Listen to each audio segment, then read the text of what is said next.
Okay. Aye. All right, seeing at 6 o'clock, we will call the Board of Trustees to order. And Finance Committee will call to order and welcome. And roll call. Board, please. Okay, Sparks, Here. Sagami, Here. Ermeling, Take care. Feeny, Here. Maloney, Here. John, Here. and Ziegler. Here. And for Finance? Maloney, Here. Ermeling, Here. Bender, excused, Sukup, Here. and Hager. Here. Are these Finance meeting minutes? Okay. Yes. Looking for approval of the Finance meeting minutes from August 19, 2019. Move to approve. Moved by Ermeling, second by I'll second. Sukup. On the discussion. All those in favor say aye. Aye. Not Sorry. you. Opposed? So carried. Have Feeney's vote stricken from the record, please. Public comments? Anybody in the audience? Thank you for attending. Okay. Oh, this was actually from the joint meeting, so we need both the board and the finance committee to approve that. I stand corrected, sorry. All right. Two separate votes. Mhm. Yeah, Move I to know. approve minutes from the last joint Board and Finance Committee meeting. Move to approve. Motion by Zagami, Second? second by Feeny. On the question. Yes, on page 5, under minutes, the name, my name was Lee rather than Yi on there, so if there could be some changes to that, that would be greatly appreciated. Okay. Motion and a second with a correction. All in favor say aye. Aye. Opposed? Motion carried. Yeah, number 6, acknowledge August 2019 budget status, all funds. Motion to acknowledge. Motion to acknowledge by Ermeling, second by I'll second it. Yeager. On the discussion. All those in favor say aye. Aye. Those opposed? So carried. Item number 7, acknowledge Dave Phelps as being added to the Safer Fire Commission as a representative of the town of Weston. Move to acknowledge.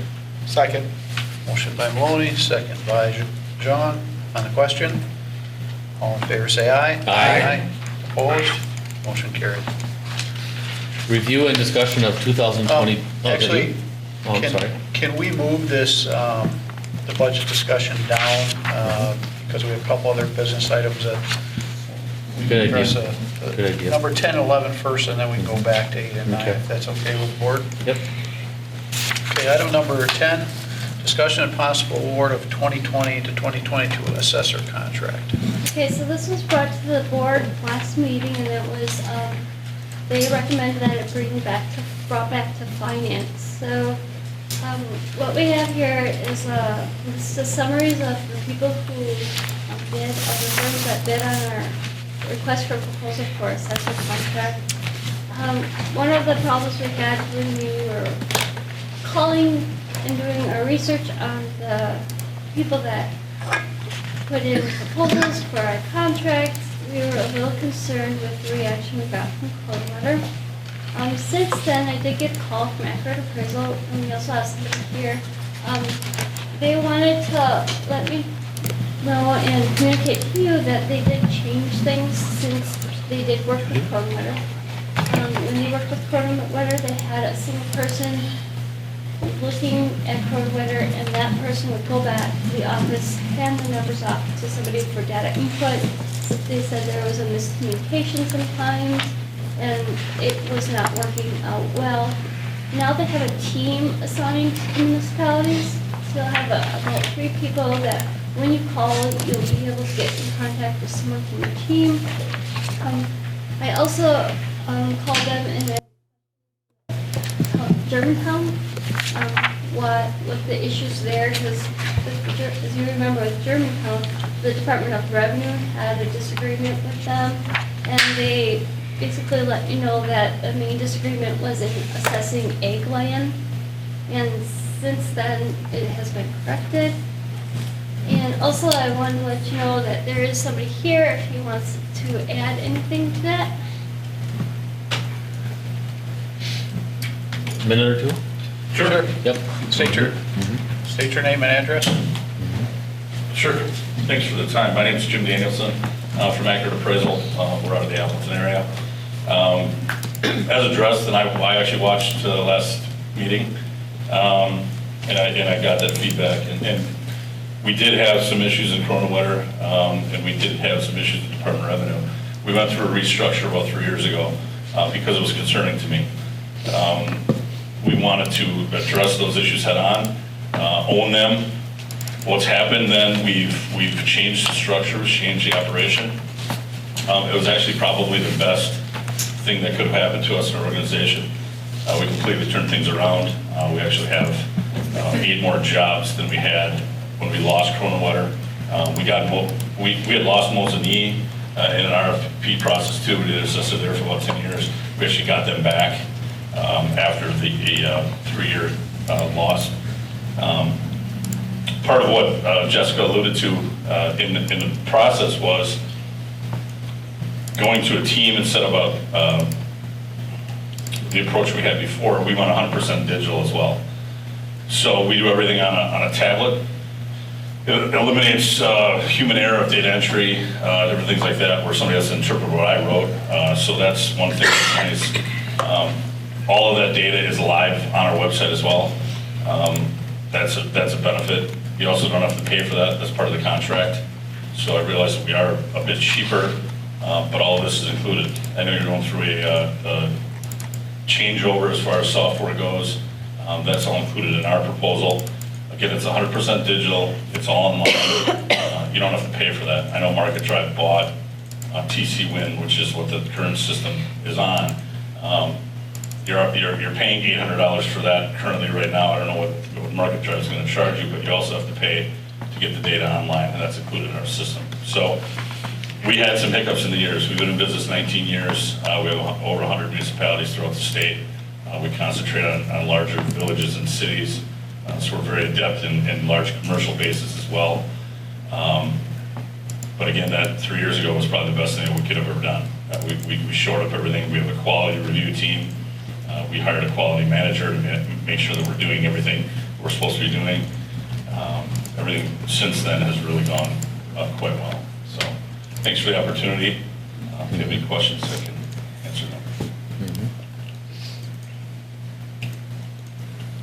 Finance wanted this, is this in finance or is this BOT? This is finance. Okay. It's gonna be, we're looking for a recommendation from the finance committee and then the approval or From the BOT. decision from the board. So Okay. I got a couple of recommended languages for the actions. It's up to you, what you want to decide on. Do you have any questions for me? I don't. And thank you. I've got one question. Is Greg all Is he digital ready? needed anymore up here? Anybody have questions for him? Okay. Nope? Okay, thank you. Thanks for the Okay, time. you bet. Right. Is Greg all digital? I know he used to have a lot of paper records as far as He assessment. still has, like, when he goes out to the job site, I believe he has his paper and then he comes back and he manually enters it. But I guess I cannot say for sure. I know he does have paper. What? The records here are digital, right? Mhm. Yes, he. Yes. By state law, we're required to have everything digital. So we'd be looking for, I mean, this is discussion right now, but we'd be looking for a possible suggestion or an award from the finance first to bring it to the BOT. I also have the option of an interview. I know it's. Right. It's a big decision with an assessor. Obviously, the main thing is communications and relationships.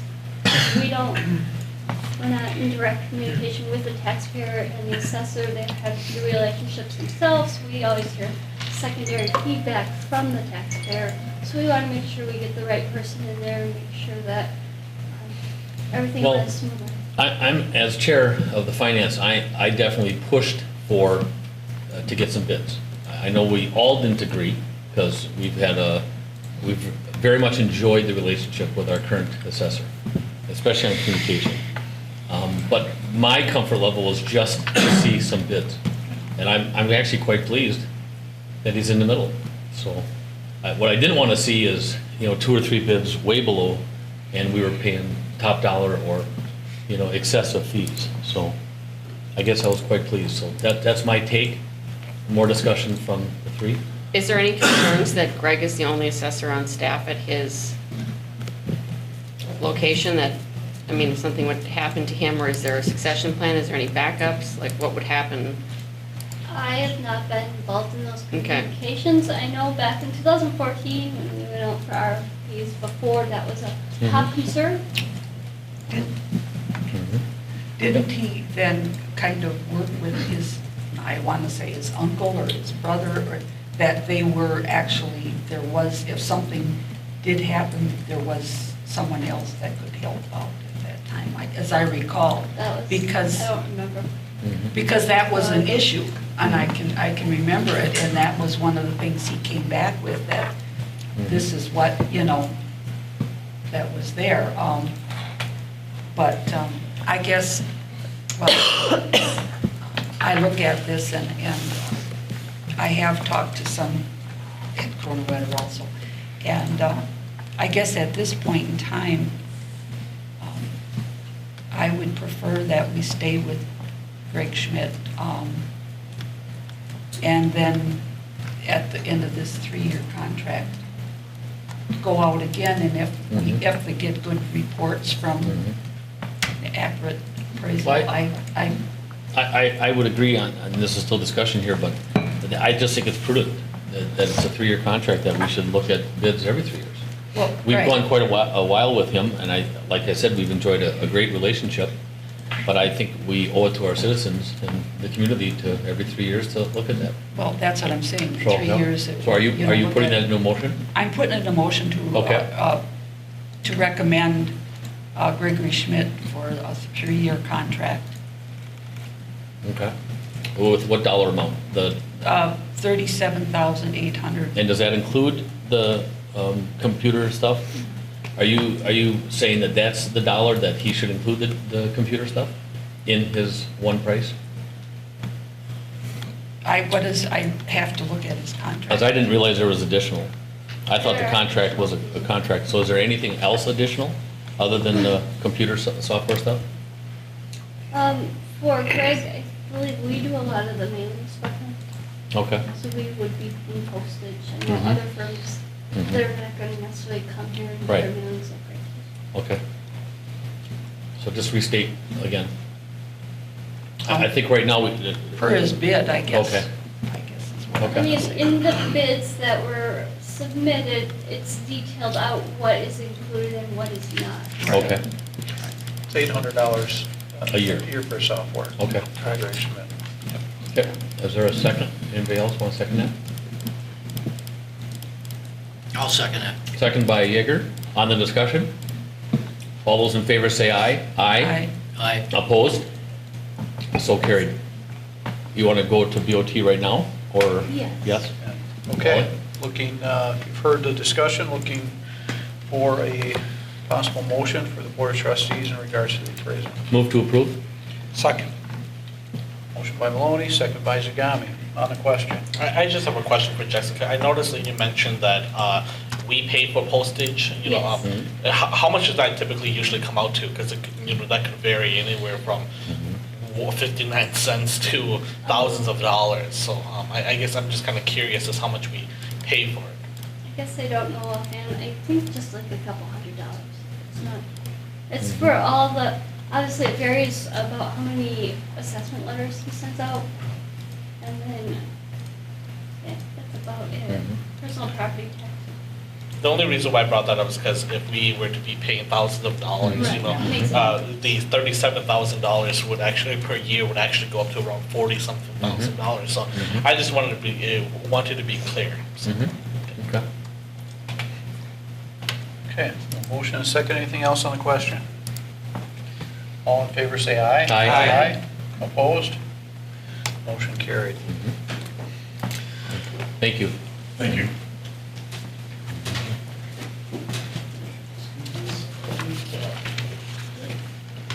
Want to take 11? Well, I'm sorry. I was just watching that. Number 11, discussion and recommendation, acceptance of the 2018 audited financial statements. A second, I gotta find out where I'm in.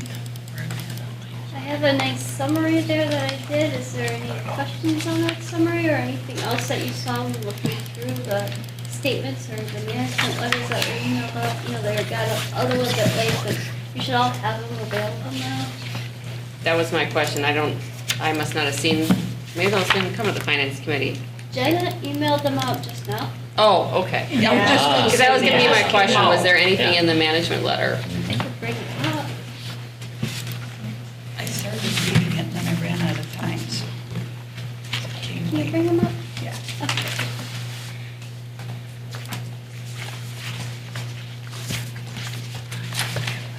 Only read half of it.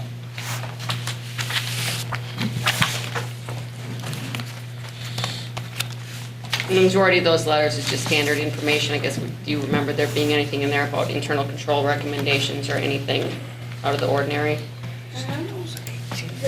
The new Gatsby's were in it.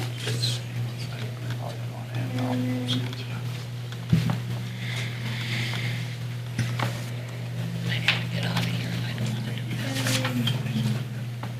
that. I'm trying to think, I read that part of it, but I didn't get on. Fund ba, oh yeah, they need a mark because the fund balance descriptions on my general ledger and our accounting software didn't match what was in my financial statements.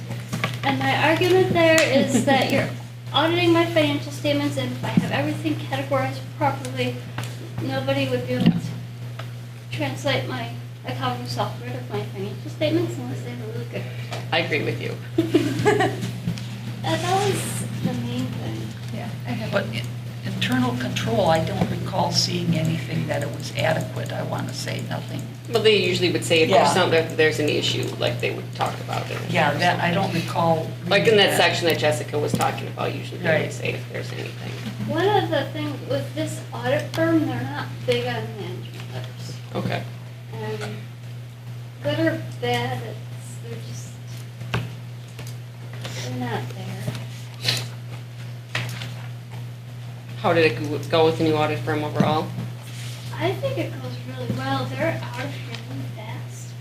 Good or bad. We're prepared though, which makes a huge difference. We give them all our work papers and then they come back with questions. We even have the financial statements done when they get here. There's a few changes with there's new Gatsby's with the life insurance and with WRS. And now next year, people are gonna notice a big change with the leases. Whether it's an operating lease or a capital lease, they're all gonna need to be accounted for. So that first statement that a lot of people look at has big numbers on it, it's gonna change again, and the leases are gonna be looking a little bit different. That's about it. Again, the main concern, I think, with a lot of the board is the fund statements and fund balance in our general fund statements increased to $1.9 million last year. That's a huge increase. Last year's increase was 281. Majority of that increase is because we're now cash flowing in our TIFs. Debt service was negative last year. The balance was $483,000 deficit.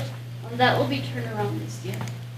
So those are the major concerns that, if you look at the fund statement, they stick out. Utility statements, again, we are doing okay. We had our rate increases in water and sewer. The loss in the water utility, there was a book loss, meaning that the cash still went up, but we recorded a large loss for meter removals. So it's a paper entry. We removed these meters before they were used to their full life. Any other questions?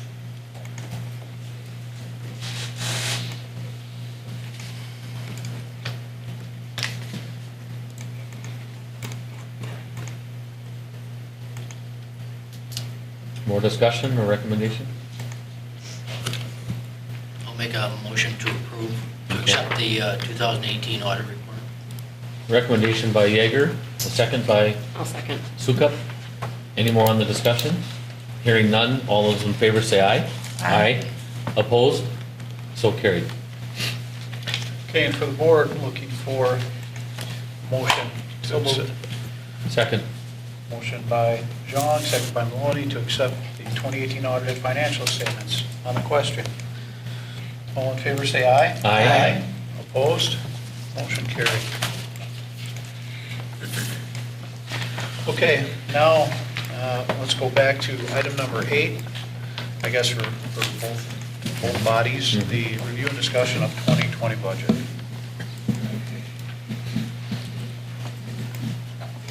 Okay, one of the things I wanted to start out again this time around is a reminder of our tax rate. The limitations that we have in raising revenues.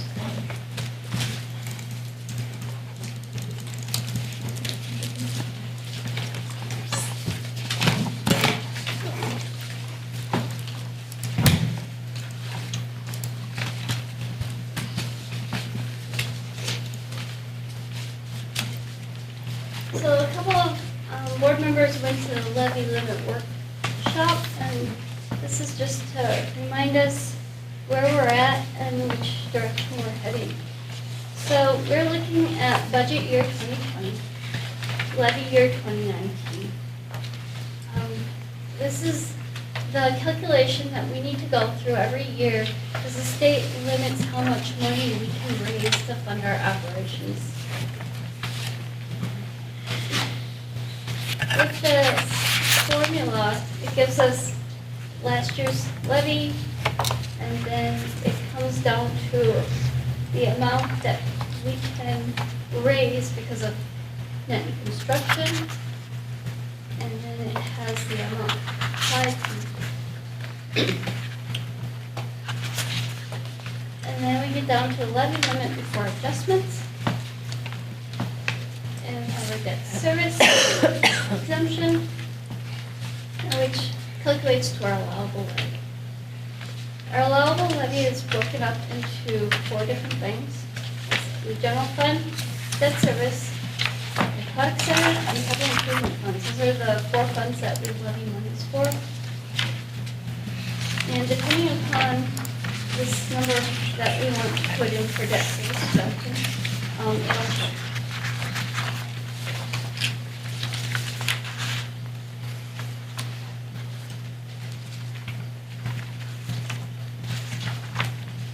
So, looking out and projecting from 2020 to 2022, we guesstimated, and we put some numbers in here.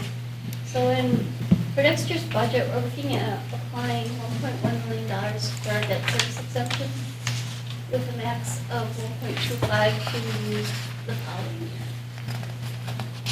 Once we get up to our max of the debt service exemption, which needs to equal the amount of principal and interest payment out for GO debt. Currently, we're at 1.25.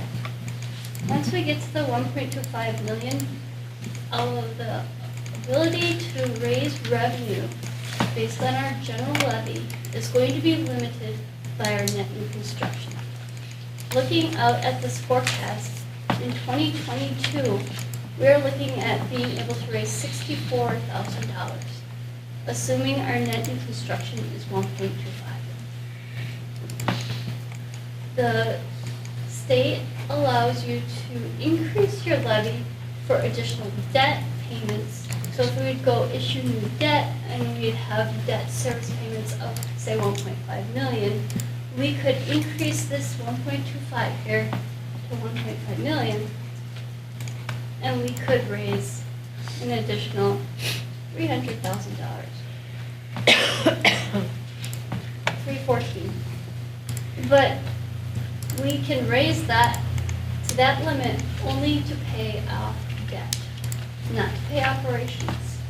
So that's something that when we're looking at this year's budget, we need to make sure that we're comfortable with what we're doing this year and looking out for the next couple of years to see, okay, are we gonna take some of the hit or hard decisions this year and maybe next year?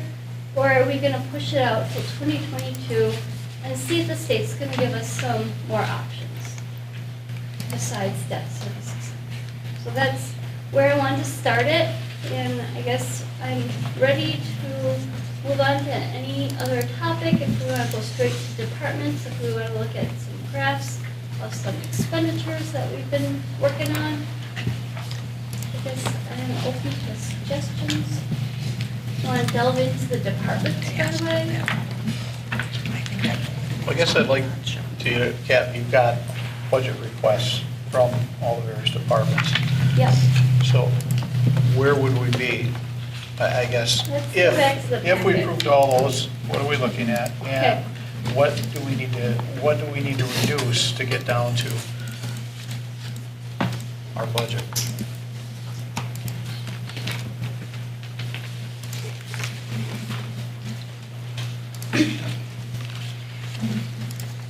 I guess my question too is what is the rate? Yeah. And you catch Barb's and the rate. What is And the what rate? is, Yep. what would the rate be Okay, increase? so in the past, we've been raising about $300,000, and that's been about 30 cents. I cannot really tell you a good rate Well- until we get the other taxing jurisdictions in, because Right. our TIF increment determines the rate. So if we're gonna levy more, the increment's gonna go up, so that's gonna even multiply the rate even higher. So right now,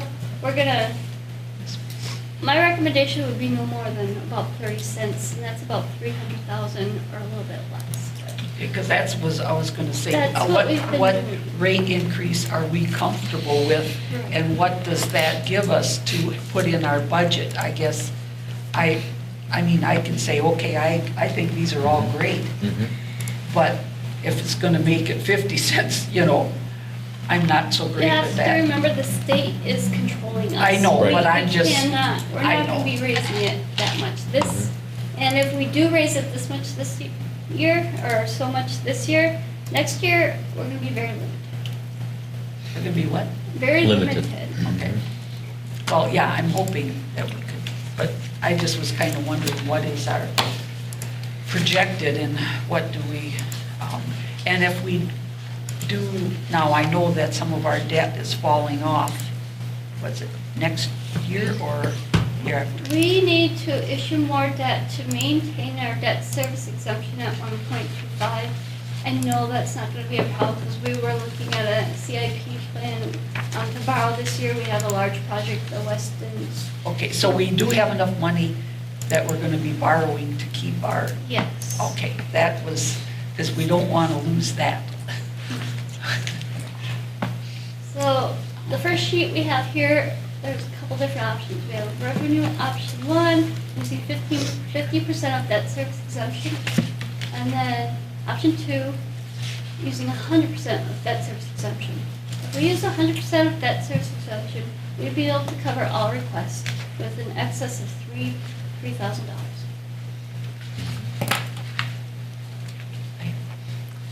I'll be honest, I have a problem with putting all our eggs in one basket.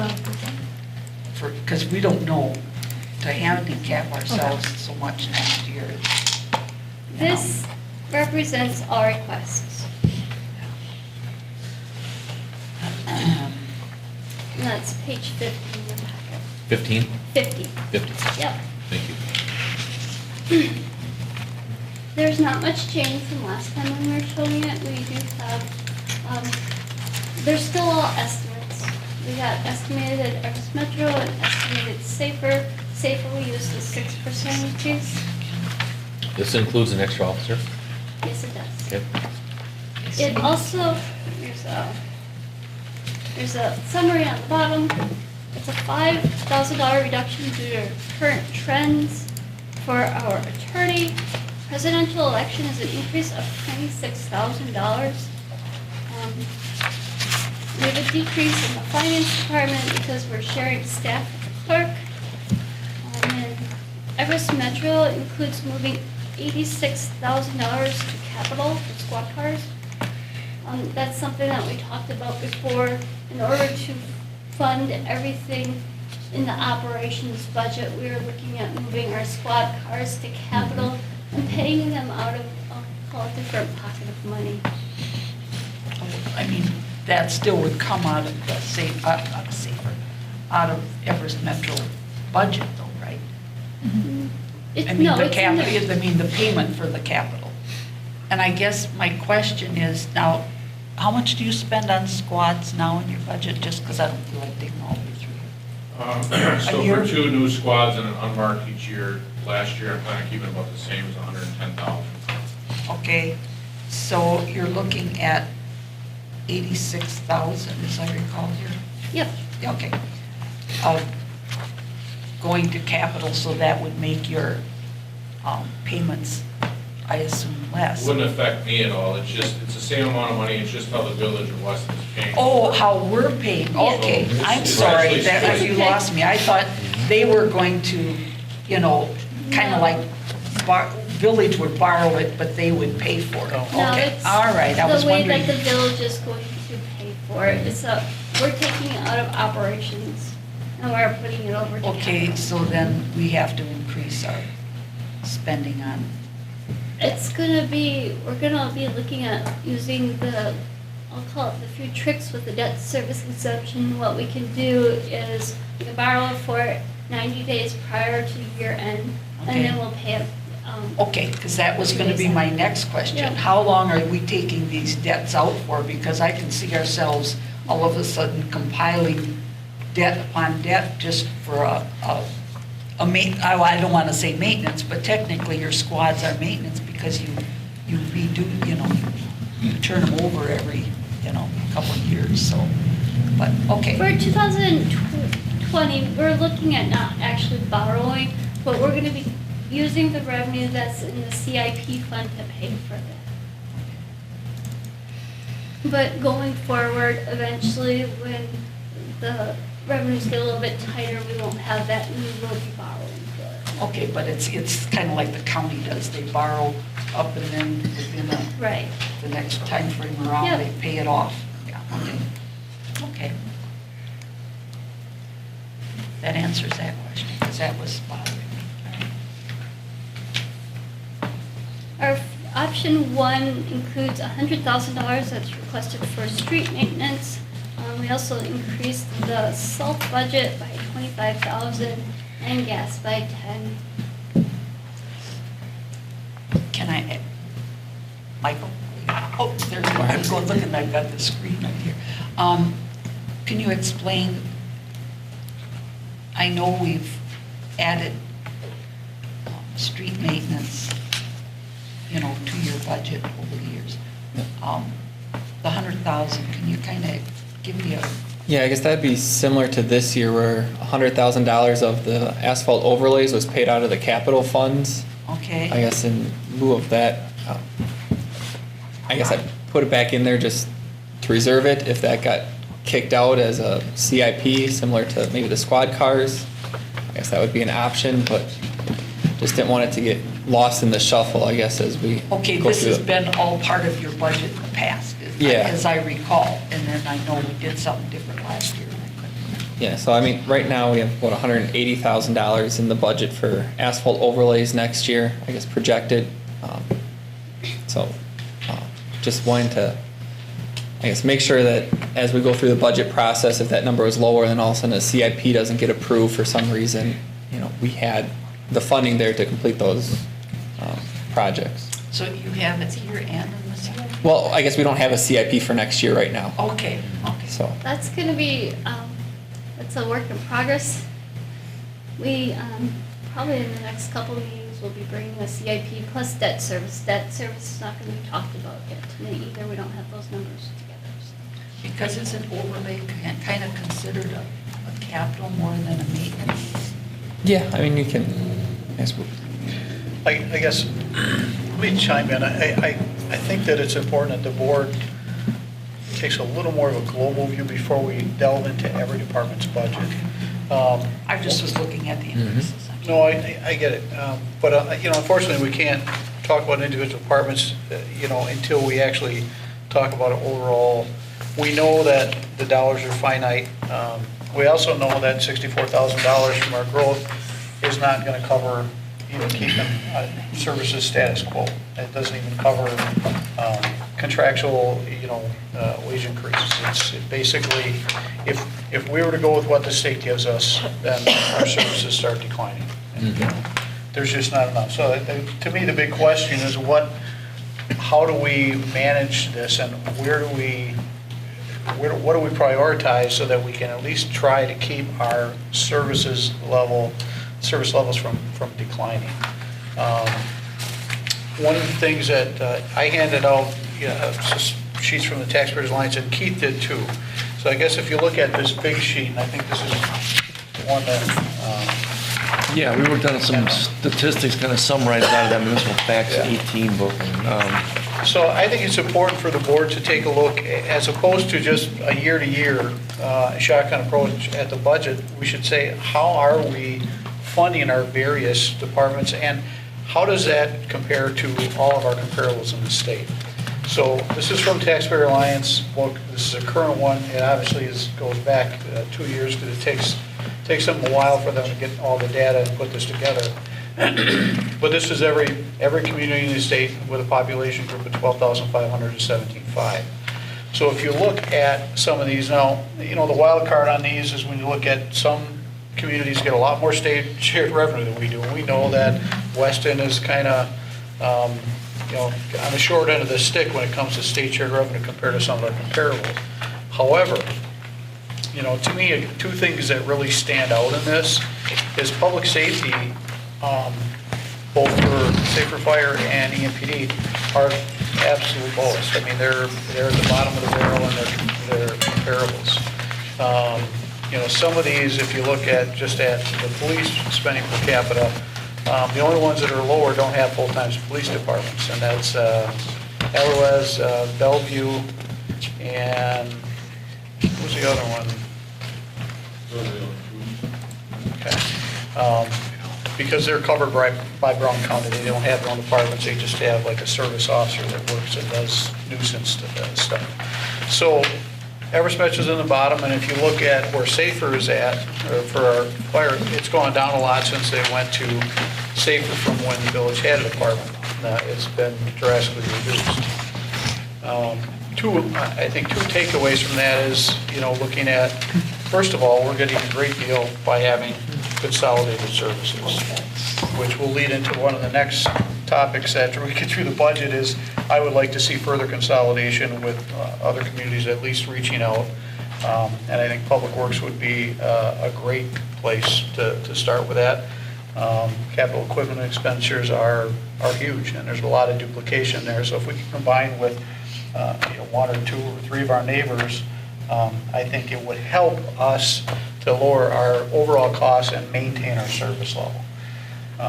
Unfortunately, with the way the state basically balances their budget off the municipalities. They look good, we don't raise taxes, but yet they push it down, the pain down to all the municipalities.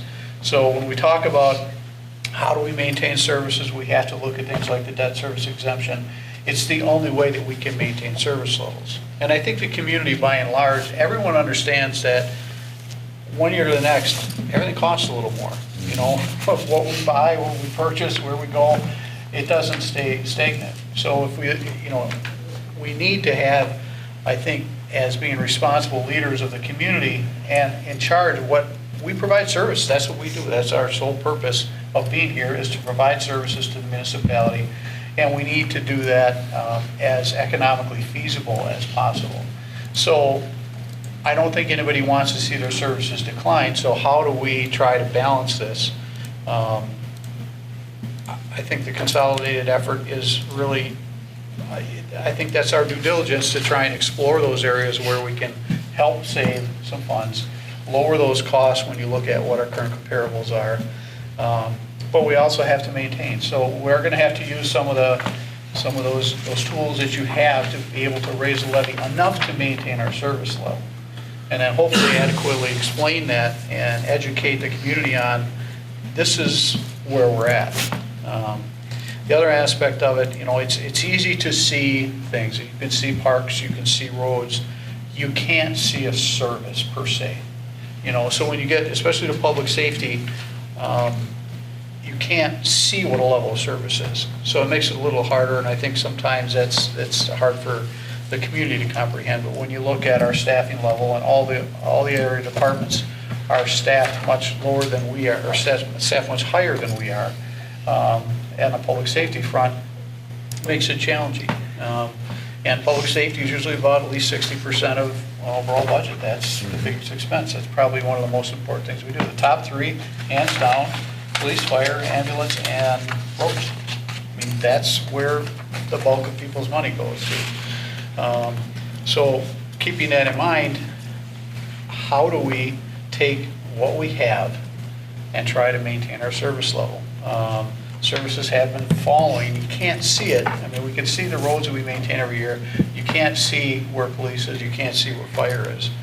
And I guess I'd like to hear from, both of the chiefs to say what has the impact been? We have joint departments. We know it saves some money. But what's the impact on the service level? Because it's really hard to quantify. Chief Schultz. Well, as I mentioned in the past, at board meetings, unfortunately, the first things to go, which is a consensus amongst other police departments, are the things that are community service oriented. Like our National Night Out that we did this year was a great success. A lot of people showed up, a really good feel-good thing for the community. Our community service officer put in a ton of time into that.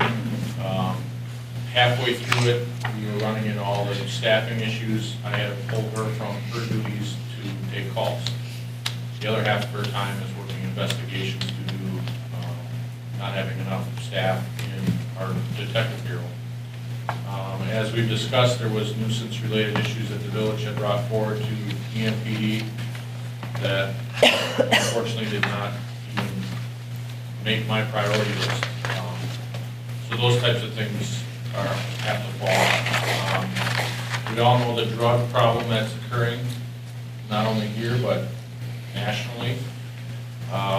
We have a joint drug task force here in the county that probably should be 3 times the size, but we have one officer that goes to that, the Special Investigative Unit. They do a phenomenal job. Our officer was the one that solely did the meth lab that we took down on Camp Phillips this summer, on 4th of July weekend. I had pulled him out of the drug unit to take calls. So our priorities are responding to emergencies, number one, and all the other stuff takes a backseat to that. And the violent crime, whether it's home invasions, shootings, our burglaries, those types of things are our priority, and we need to put most of our resources to get those addressed. Then everything else below that suffers. So that's been the balancing act we've been trying to do is backfill patrol to stay on top of the calls for service. And we all know, like I mentioned, mental health is a big issue for us. We're transporting juveniles and adults halfway across the state, like all the other departments are doing. And we can't do it with our current control staff. That's got to be backfilled with overtime. So I guess to answer your question, it's there's been discussions on officers per capita and comparisons, and my opinion is stats are stats. You can look at them and make your own decisions on where we rank, but ultimately it comes down to what level of service each municipality that we serve wants for their community. That's not up to me, that's up to you guys who represent the taxpayers. I believe my job is solely to just inform you of what you're getting for your tax dollars. And it's no surprise when I tell you today, because I've been telling it all summer, that our proactive activities are declining. We are getting traffic enforcement, that's more so on night shift. Our day shift is going to calls. Really, that's it. 3 cops on the road is, in my opinion, I don't know. The officers will tell you the same. We had some anomalies this summer, but honestly, we go through these things every summer. We have people on FMLA every summer. We have vacations and trainings. We put off training all summer because any training opportunity would have cost overtime. So all those things take a backseat to the calls. So that's where we're at as a police department. We're becoming more reactive. And once you lose your proactive time and become more reactive, it's very, very difficult to get that back. So again, that's up to you guys to decide what level of service you want. In all our rankings and police, we're at the bottom. We have been at the bottom. The boards, the committees have been notified of that. Since President Sparks was the chief, none of that has changed. But we're seeing more of the violent crime trends, as you can tell by watching the news. We used to have that stuff 10 years ago in our communities. When I worked the road 10 years ago, I didn't respond to shootings and this many type of mental health related issues. We didn't have these types of burglaries that strung for weeks on end. So, and the expectation from the DA's office has changed. The expectation from juries has changed. It's not always the call numbers, it's the amount of time we spend on calls, and what the expectation is to get a resolve to a case is much, much greater than it was 15 years ago. Chief Savage. So, just to give you a little history, 2014 we formed SAFER, and we have representatives from Weston and Rib Mountain that sit on our board, and they oversee operational tasks and budgets and things like that. And they help a lot. The interesting, unique thing about probably myself and Chief Schultz is that we make recommendations to our SAFER Board of Directors for what we need, but then it also comes to Weston Board and to Rib Mountain Board. And Rib Mountain Board has already cut what we requested for next year, so we're already in the first phase of cutting with them. There might be more, I don't know. The fact of the matter is this piece of paper right here, this very long piece of paper, is fantastic to look at when you look at where SAFER sits. So I realize this is from 2016. SAFER was in full operation in 2016, and we were at $37 per capita. That's fantastic. That's why we consolidate services, because it works, because it saves money. Now, if you look at neighboring municipalities, Schofield, for example, is at 160 per capita for a completely volunteer service that staffs a few people during the day. We are a combination department. We are one of 2 ambulance accredited critical care paramedic services in the state of Wisconsin. We staff 2 firehouses 24/7. And if you look at these comparables, there are 2 municipalities that run more call volume than what we do at SAFER. Wausau and Stevens Point. We are very much even with Marshfield as far as call volume per year. How does that correlate and what does that mean? These departments, Marshfield is Career, Wapaka, Anago, Merrill, Rhinelander, Rapids, Wausau, Shawano, Point. The only one that is cheaper to operate is a 100% volunteer fire department just down the road in Cornwall. And we cover their ambulance service, so we're in Cornwall twice a day. Why do I bring this up? Because the problem that SAFER has is the same that Chief Schultz has, the same that emergency services have throughout the United States. It's no secret. People don't want to do this job anymore. People don't want to be a police officer for what they see and the stuff that they can get into, and people don't want to volunteer for your local fire department. It's not about neighbors helping neighbors anymore. I'm going to get paid for everything that I do, okay? And when we're running the call volume that we're running, we're burning these people out. And we're losing them because I can't hire them full-time, I can't give them benefits. So they're getting trained up by us and they're going to places that can, like Marshfields and Wausau's. And I can't tell you, I was at a mutual aid fire in the city of Wausau when Always Blooming or wherever the downtown floral place caught on fire. And I got there at 3 o'clock in the morning. There were 14 people that used to be Safer employees on that fire that worked for the city of Wausau. At shift change at 6:45, another 7 came in that used to be Safer employees. Those are the people that we've trained as firefighter paramedics that, bless their heart, want to do it full-time, and I can't keep them. It's a national crisis. I'm not saying anything that you guys can't pull up on Google, and in 30 seconds, there's hundreds of stories about no one wants to volunteer anymore. I'm running on a shoestring people I have dedicated people that come in to calls. We had a structure fire this morning. I had 2 people respond off duty. And I had an ambulance out, and I had an ambulance call come in during the structure fire. So how many people were on that structure fire scene? 4. 4 people in an apartment complex. I just don't have the staff. So something's got to change. This is not getting any better.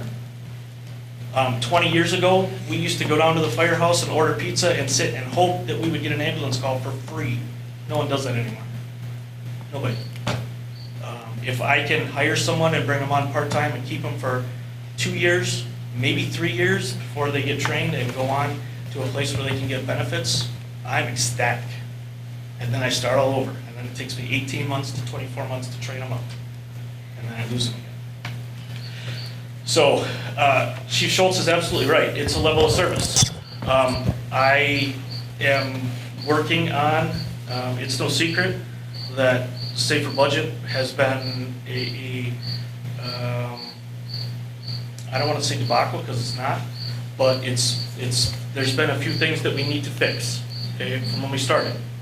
I'm sure Jessica will shake her head and agree with me. We're trying to fix these. We're trying to get to where we need to be. But if I take my revenue line that used to be way up here and bring it to actual, which is down here, that costs me a lot of income. So now I'm budgeting actual, which is where I should have been in the first place. However, when I do that, I take $150,000 to $250,000 out of my revenue line. And then when I come in and ask for 8% or 6%, that's to maintain the services that I have now. And that is with a 100% wage freeze. No one's getting a raise next year on Safer because we can't afford it. The only thing that saved us this year from cutting more staff than what I'm going to have to do is health insurance.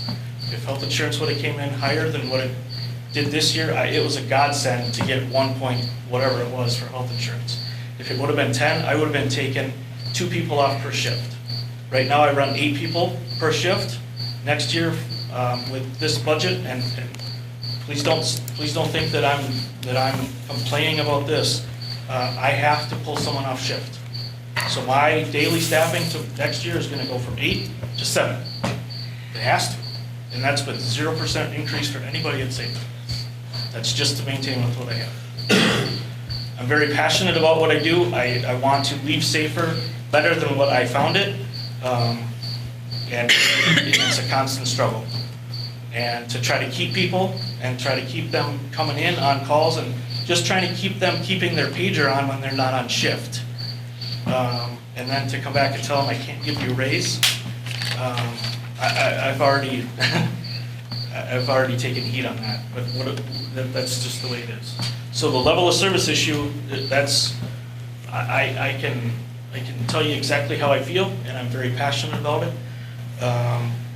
But at the end of the day, I completely 100% understand the handcuffs and the issues that we have in funding at the state level, all the way down to us. It's a trickle-down theory, and I 100% understand it.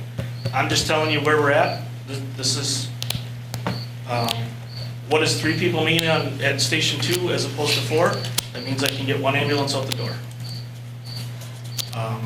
For Most of the time, I have 2 ambulances out of Station 2, which is this one, Weston, back to back, all the time. Or I have a car accident and an ambulance call, and with 3 people, I can put 1 person in a fire truck, I can put 2 people in an ambulance, and maybe I'll get 2 or 3 people to come back in, or I'm sending apparatus from Rib Mountain. And we know when Highway 51 and 29 backs up, how long that's gonna take, because it takes a long time. So, those are just the facts, ma'am.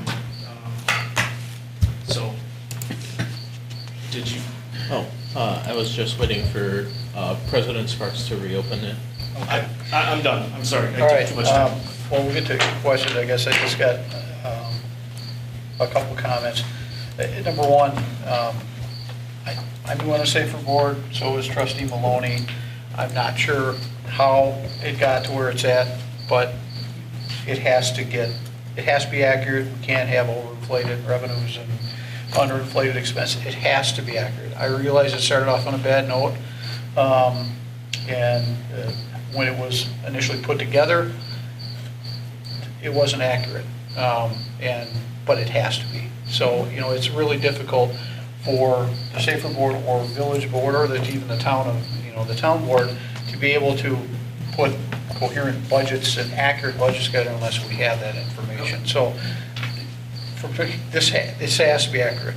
People have to put all legitimate numbers in there, and if that shows a service decline, well, so be it. At least we're working from an informed perspective, and there's no surprises at the end of the year. So I know I'd asked for 3 years worth of information. I want to kind of look back and see what the historical issues are, and I'm sure you and I will sit down and have a discussion about it, but that has to get fixed. We cannot budget from numbers that aren't accurate.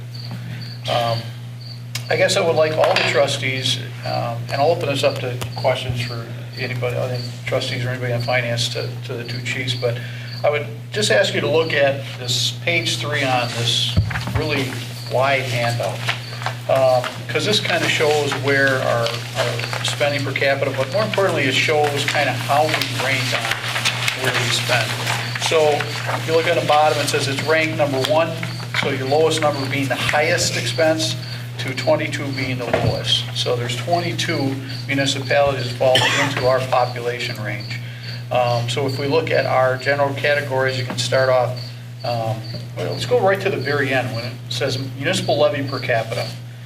Village is number 19. So there's only 3 that are actually cheaper or lower for citizens than the Village of Weston. They rank number 19. And then going right to left, fire and ambulance ranks 20. That means there's only 2 fire department ambulance services within all our comparables that are actually cheaper than Weston. You go to police, they're number 20, which means there are 2 cheaper, and those 2 cheaper are Alouez and Bellevue, which are covered by Brown County Sheriff's Department. They do not have their own full-time police department. So they're actually at, Weston's at the very bottom, Everest Metro is. Street department, that's the 4th highest. So for per capita spend, compared to our communities, there's only 3 communities that spend more on their budget per capita than the Village of Weston. General government, right in the middle, so to speak, number 14. So there's 13 that are more expensive, and there's 7 down below it that are cheaper. Equalized value, we're in the middle, we're number 12, and our population is kind of right in the middle there. So we know that the 3 highest spending categories for every municipality is public safety, police, fire, ambulance, and streets. That's our 3 ones. So the question for the board is, as we look at the 2020 budget, and obviously down in the future, is this representative of where the board is on priorities? I mean, is public safety, is that prioritized according to what you feel it should be? And that's kind of why I led off the discussion with on the service. You can't see what a level of safety is for a community from a police department or even from a fire department perspective. You can see streets, you can see when they fix things, you can see when you put in parks, you can see when you add physical objects that you can see, but that unknown thing that you can't see and you can't really hard to quantify unless you look at some financial numbers or activity measures is, what is our level of service? And I know just from my history as a chief and not having an increase in about 12 years as the village grew 25% and staffing maintained the same level, our service level decreased. It became extremely reactive and our proactive stuff has kind of gone out the window. You've heard from the two chiefs. Does anybody have any questions for the chiefs on any of their comments, any of the trustees? I guess my only one, and I hope you finally, you tried it for the last several years. Now this is for SAFER. You are budgeting your revenues now as actual, not inflated, correct? For 2020. Yeah, we've been trying to get to that. We've been, as we talked about in previous years, Barb, Yeah. I've been dropping it 5% because if I were to drop it to actual, which is what was asked of me to do for 2020, this is where I was at. So I knew that, I mean, I'd have to pull people off shift to do it, which is a reality. My hope is we get through 2020, and this is what I've told my staff. We get through 2020, we bite the bullet, it sucks, there's no other way to put it, and 2021 it gets better. Well, that's what we were hoping each year that it was going to, and it just So- didn't, so. Well, the problem with taking a 5%, it doesn't solve it. And we just went through and we paid off the debt. We had an agreement with the town of Rib Mountain. We paid off that previous debt. That can't happen again. So yes, 2020 a hit, absolutely, but it has to get turned around. It has to, we have to do that before we can actually move forward. Just a question, is it up to us only, or is the Rib Mountain has to increase it also? If they agree to increase Yes. that, if they don't increase it, then what? According, if I heard you correctly, you said they already dropped part of your budget? Yep, so at the last SAFER Board of Directors meeting, it was proposed 8%. And 8% would have basically gave me status quo with no raises, which was fine. Actually, No, that's not true. Yeah, actually, it was a 20%. It was actually increase. 21%. Well, It was listed as Overall, 16. The SAFER board said we need to Correct. get it down to 8. Town of Rib Mountain Yep. met, and they said 6% Yep. is all So that we. I held it at 9 last year, and then this year, we proposed at Safer Board to go to an 8, and the town of Rib Mountain went to a 6. correct. So I came and said, I need 16 point whatever it was. And then at the end of the SAFER Board of Directors meeting, we agreed on 8, which is what I took to both boards. And then at Rib Mountain's board, they said, no, we're not gonna do 8, we're gonna do 6. So, and that's when I came back and to tell you that. Well, and, you know, from, I guess, this board, probably the Rib Mountain board, the inaccurate budgeting from the past, you know, it's hard to handle large increases from a year-to-year perspective. I get that, you know, and that's why, is 2020 going to be painful? Probably. Can we turn this around and fund a level that I think the community is comfortable with, and this board and finance committee are comfortable with? You know, that's the challenge. And I don't want to you know, it's real easy to say there's winners and losers in a budget discussion, and I don't want anybody's staff, we have a fantastic staff on all our departments. And I don't want anyone to feel slighted, well, they're pushing, they want more for PD, or they want more for SAFER. I don't want anybody feeling like, well, what about us? It's not about the employees, it is about allocating what we have to spend and trying to maintain a service level that we think is appropriate. So for any staff that's here, please don't take offense to any of this, you know, as we have these discussions, but the board does have to make some priorities. Keith? So if I may just kind of follow up on some of the comments, and I guess I certainly appreciate your comment there, because the service level, it translates to everything, not just police and fire, and that's no disrespect to anybody, obviously. I mean, they're very important services, we rely on them, our public relies on them, but they rely on our other services as well. I guess we've not had a discussion like this with the board that I can remember. I mean, to try to really cut to the meat of, what is it we want to do.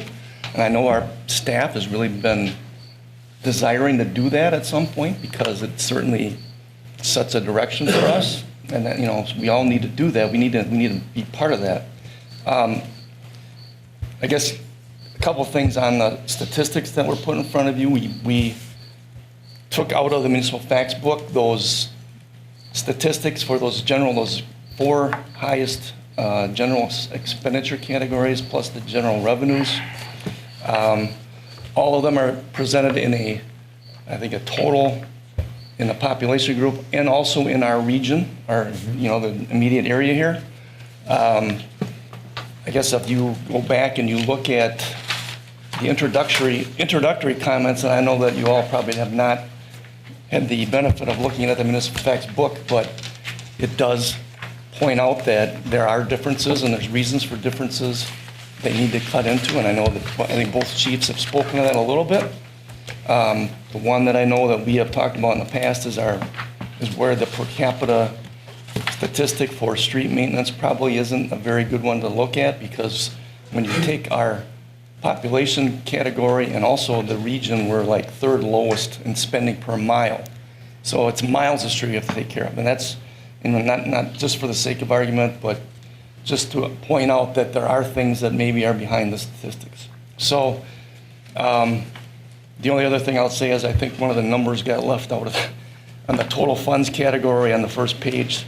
Somehow we had a little glitch in printing this out, but that Whitefish Bay total levy, I think, is ranked number 5. So I apologize for that. But these were intended to be, put out there for your review, and certainly should spark some discussion, I hope, as it is. And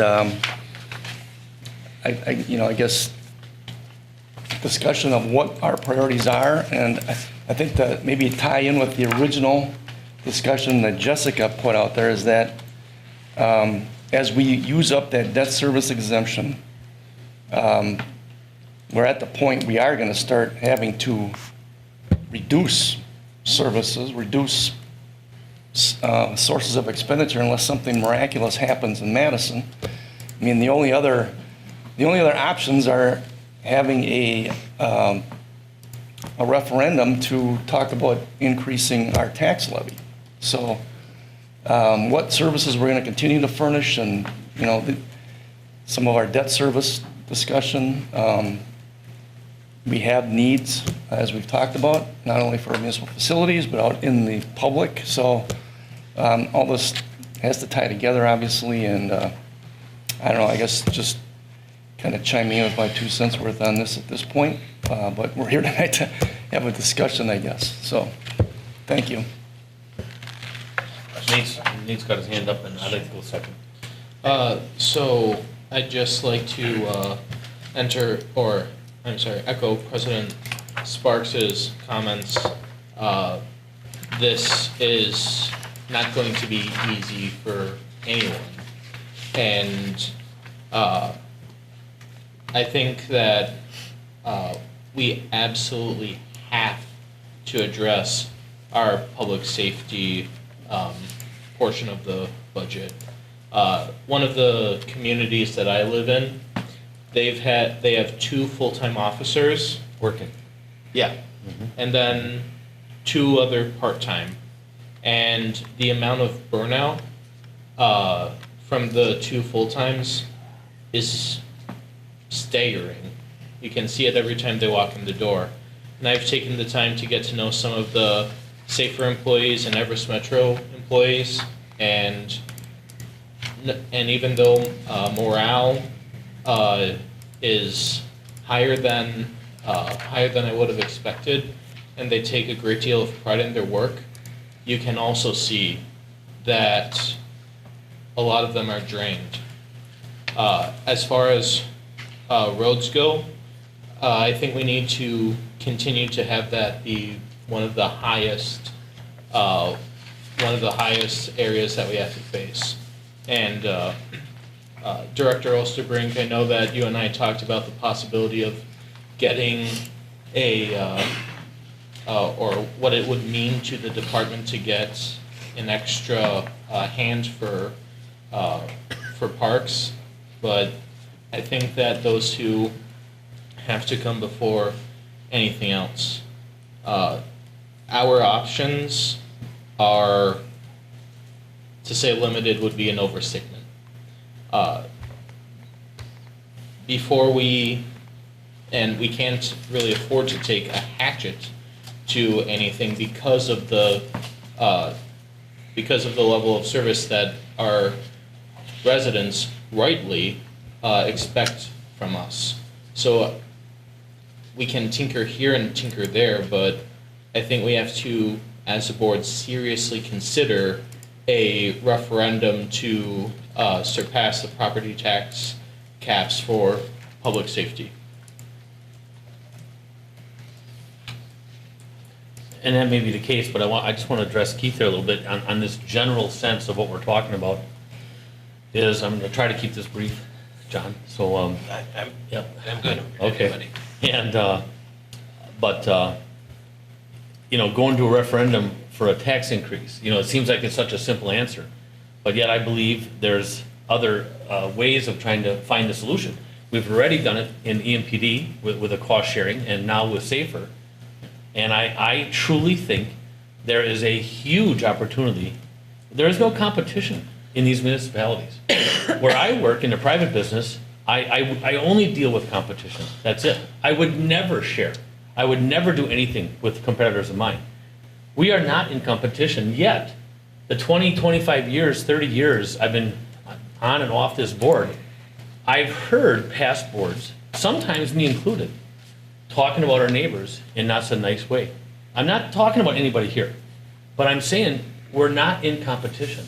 We should be cost sharing. We should be looking at this equipment. I've heard in the past where a street sweeper, well, when we want to use it, then they're going to want to use it. Well, then we schedule the street sweeper. We schedule the backhoe. We schedule this stuff amongst 3 or 4 of our communities, and we start working towards a common goal. Now, for the staff to think, oh, now what? Now I'm going to lose positions. We do it through attrition. We don't replace. Everyone, we're handling it right now.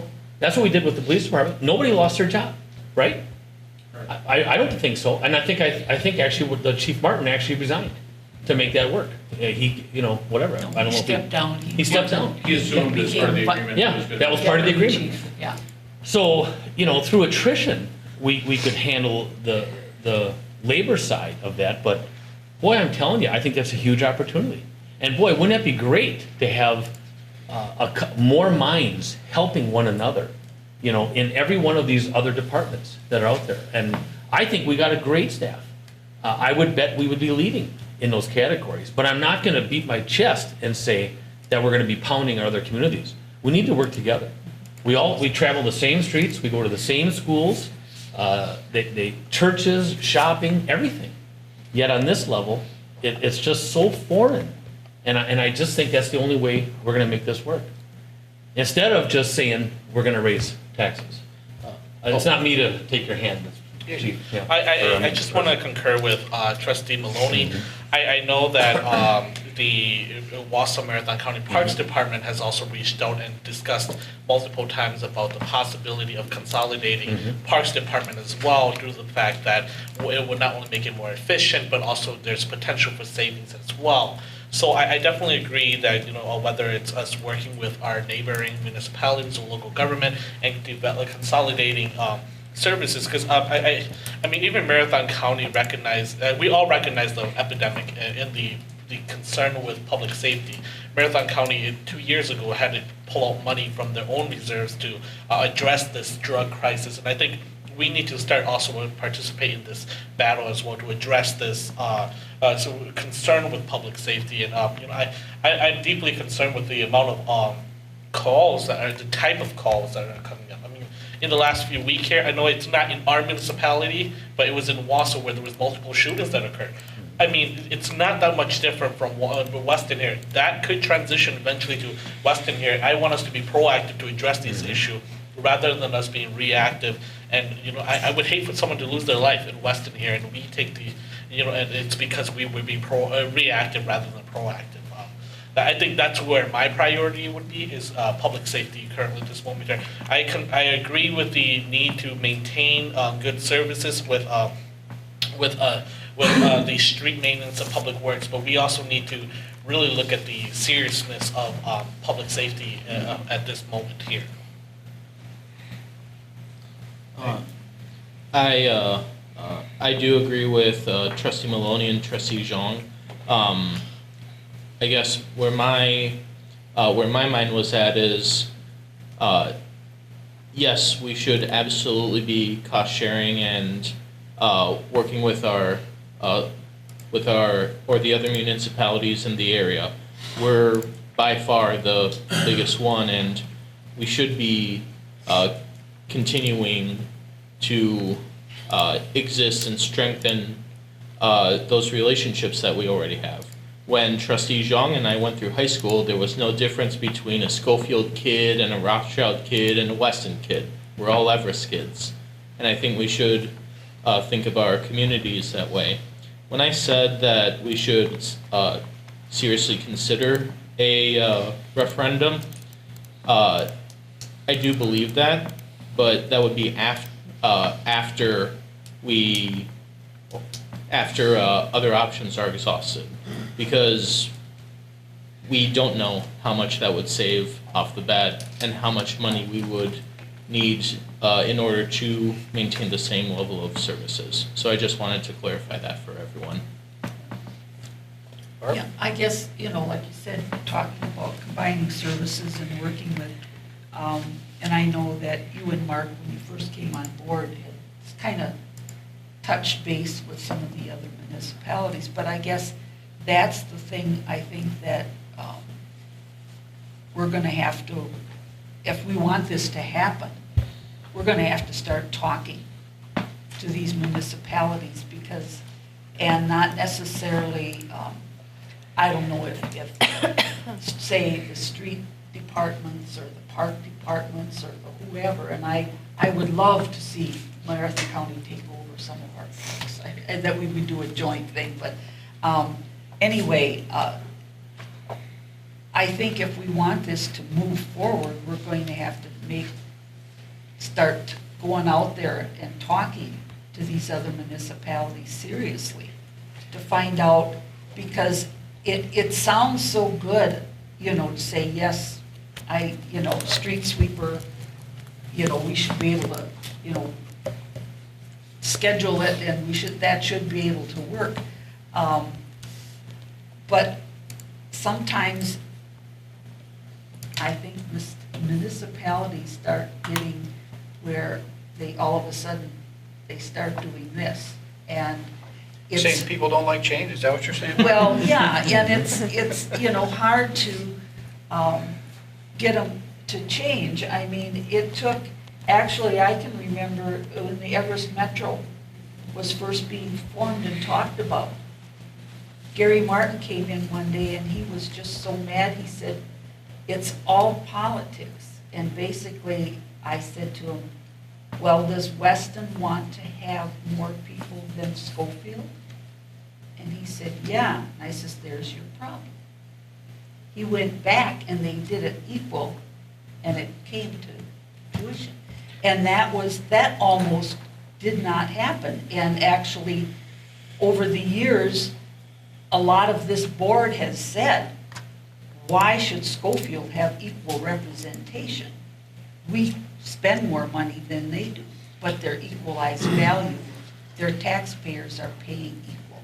Well, I'm glad you brought that up, because having sat in the chief's chair at Everest Metro and having equal representation and going to board meetings or going to,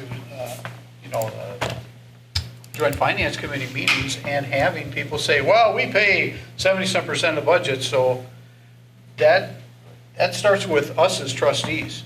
Check your ego at the door, because the only way it's going to work, it doesn't matter how much a dollar amount is that we spend. What matters is it's the same impact our budget as it is to Schofield, as it is to the town, as it is to Rothschild. And if we can't check our ego at the door, then it's not going to work. Gary said, thank you. And I said, well, I know it's ego. Weston wants us, we're spending more. They want more, but they don't realize it's the equalized value that you're looking at, not the dollar amount. And you know, and it happened. So I maybe didn't do much, but I did do that one little thing.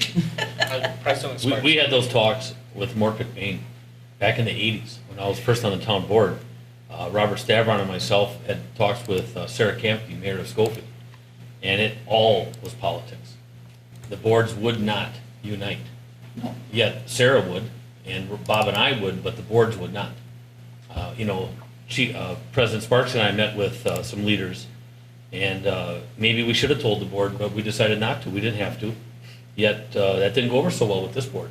So it's I'm having a little hard time right now hearing everyone agreeing to this, and yet a year or 2 years ago it wasn't agreed on. Okay. I've sat in these meetings, and I've heard publicly past board members talk bad about Rothschild, talk bad about Schofield over and over and over again. I remember having a first discussion with Michael. You grew up in Rothschild. And when I realized he grew up in Rothschild, how could have he sat here in these staff meetings, knowing that he's got relation and family in Rothschild, for heaven's sakes, and listen to past board presidents talk like that? That has to change, period. Oh, yeah. And if it doesn't change at this level, then I would ask people not to run for these positions, because that's how important it is. We have to get along. We have to work with our community, with our neighbors. We're not going to exist, period. You know, it's a pretty simple deal. And when we don't check our egos at the door, when we're more worried about having our names on plaques and doing this and that, it's going to be the downfall, period. Half the time I think this community, this entire community south of Wausau, should be called Everest. Half the people don't even know where they live. I mean, I've seen Ace Hardware, or I should say before that, they grand opened and they asked Sarah Campy to come and do the ribbon. And here they are in Weston. I was shocked. They don't know. You call a lot of these businesses, so-and-so Dental, Schofield. Really? You're in Weston? Oh, no. Nope, we're in Schofield. And just real quick, Go ahead. Barb, I'm done. to your point, there's a reason why I put this on the agenda, discussing intergovernmental cooperation opportunities. Because it is tied in with the budget, it is tied in with our fiscal responsibility in trying to maintain our service level for the best dollar we can. And yeah, Mark and I did meet, and just very informal, just, Ken, is there ways that we can work together? And which we should be doing. That's where the elected officials. We should be having those conversations. It started with an informal, there was no quorum, we didn't violate anything, and we came back and told the board about it. You know, and the fact that anybody was upset about that, I find absolutely ridiculous. If you've got cost savings ideas, then bring them up. If you know people in other communities, then talk to them. I've had discussions with Keith quite a bit on, I'd like to see us reach out and see if there's something we can do with our neighbors. We had a meeting last week, I think, or the week before. It was on a different topic, but it was Keith was there, I was there, Mayor Hone was there, and so was Mark Thuot, their Public Works Director from Schofield. We said, hey, what do you guys think about exploring this? And they seemed open to it. You know, we haven't done it formally, but it has to start. And one thing, I went through the whole consolidation talks with Rothschild. And it started because the president of Rothschild said, what do you think about this? I was tasked with putting a lot of that together. I think you were on joint finance at the time, so you know what we went through. It made sense. It made financial sense, it made service sense, but one of the, you know, I learned a lot from that. And one of the takeaways is that you can't drive it at the board level, because you've got to get the people who were in these positions and working on board. You know, and that didn't happen. Yeah, I think it happened on our side. I don't know if it happened so much on Rothschild, because I don't think there was a lot of dialogue with staff before this was kind of explored. So for any consolidated effort to work, we need the rank and file people to start saying, hey, how can we do this? How will it work? Because you need the employees on board, then you need, you know, the department heads, and then you need, you know, the elected officials. So it has to start at a grassroots level, and we need to empower our employees and keep the honor, to give the authority, give the blessing, to have staff start having those discussions.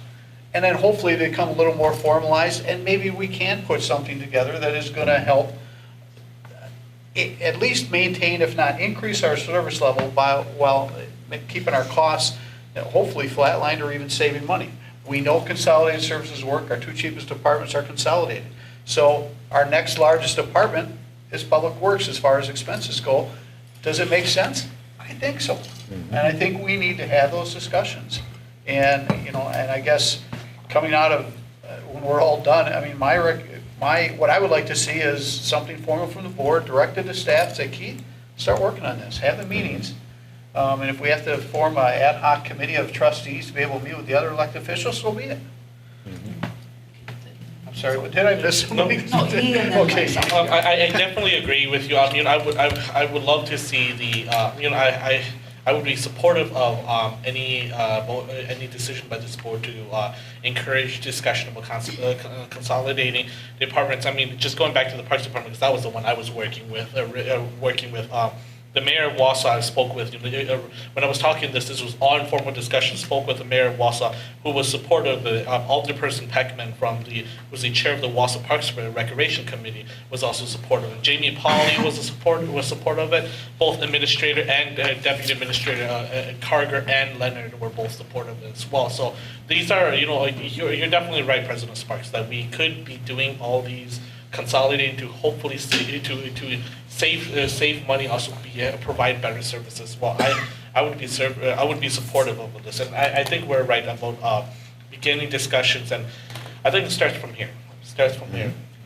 I guess, yeah, and my comment would be, and as I recall, Mark, it was some of the complaints I had received when we were hearing the rumors, but nobody had told the board what you were doing, and that was the issue. We didn't have to. I know you didn't have to, but it just, some of the members, it just. I know every one of those people for a long time. Well, I know, but I'm not gonna argue it, I'm just. We talked for an hour about personal stuff. Okay, And Mark, it's gonna take years to get that started, years. Right.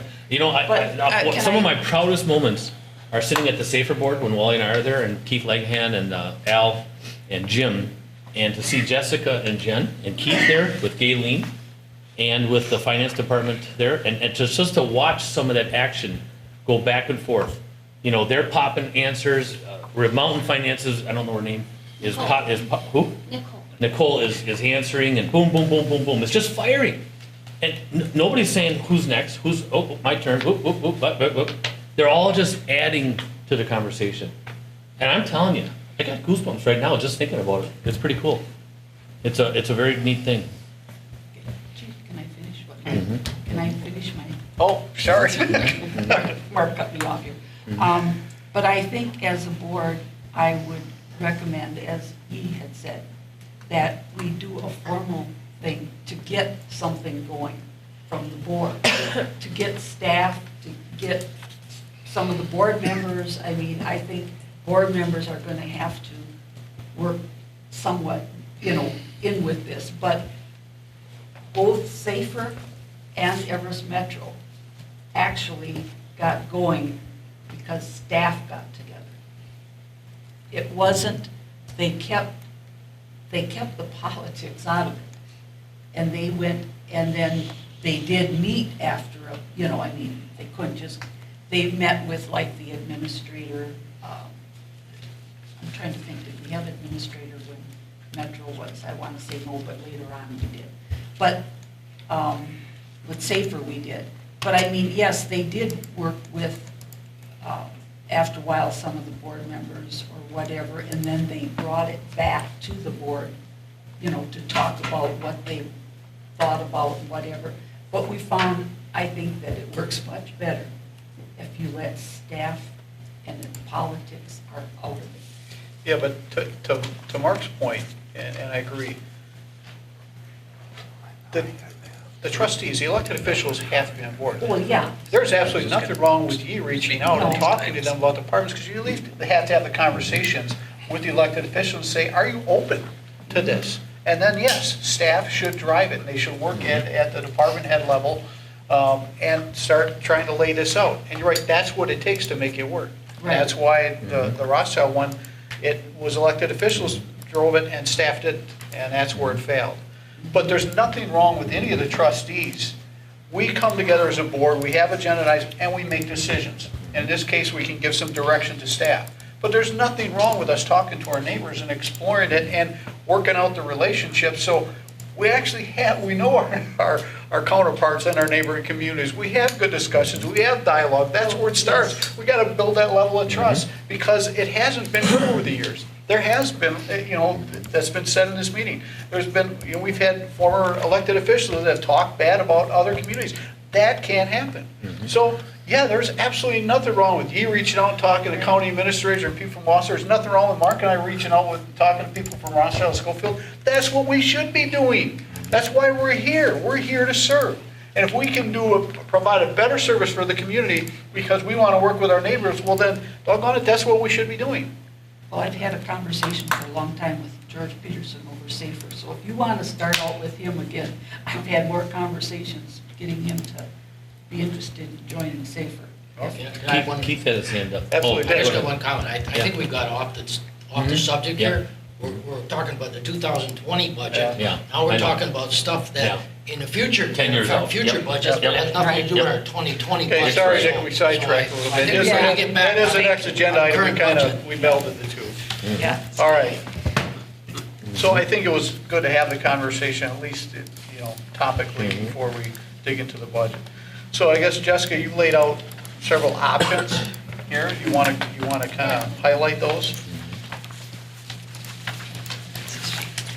So none of the options are perfect, but as presented in the packet, we have, and obviously this can be varied, we have 50% of Jessica, the can you talk into the mic or something? Sure. I don't Yeah, know. you gotta get a little louder over here. Just, Every so often, I miss a word or two that you're saying. Thank you, Barb, I couldn't hear you. You couldn't Okay, so either? as presented in the packet, 50% of debt service exemption claims would be the option one, and then 100%. So either are really perfect. The 100% of debt service exemption would increase it at $394,000 levy increase. I think it's a little high. Option one, move $50,000 street maintenance to capital. So this is what would happen if we do that with each of the options. It would drop our deficit with the option one to 102,000, and if we use the 100% debt service exemption, it would give us a $53,000 surplus. Another option we're looking at is moving $100,000 of street maintenance to capital. That would leave us a deficit of $52,000 if we chose to only apply 50% of the debt service exemption. Would give us an excess of 103 if we applied 100% of the debt service exemption. Another option we are looking at is moving $50,000 of street maintenance to capital, and we'd be paying for the Badger books in 2019. We were looking at our estimates, and they're very favorable. Interest income came in way higher than we budgeted, and we also have a surplus in our shared revenue and one other line that we weren't anticipating. And I think we'll have a surplus in our pilot from the water utility also. We budgeted that a little low also. So we're looking at taking the surplus for this year and maybe pushing some of the expenses that we can, like getting our Badger books ordered, and we could pay for that in 2019. That would, if we use 50% of the debt service exemption, that would have our deficit of 52,000, and if we used 100%, surplus of 103. So those are the options that we were looking at. Obviously, they're just very large options, easy to see without getting into the nitty-gritty. Everything is on the table of what we really want to do. I have a question.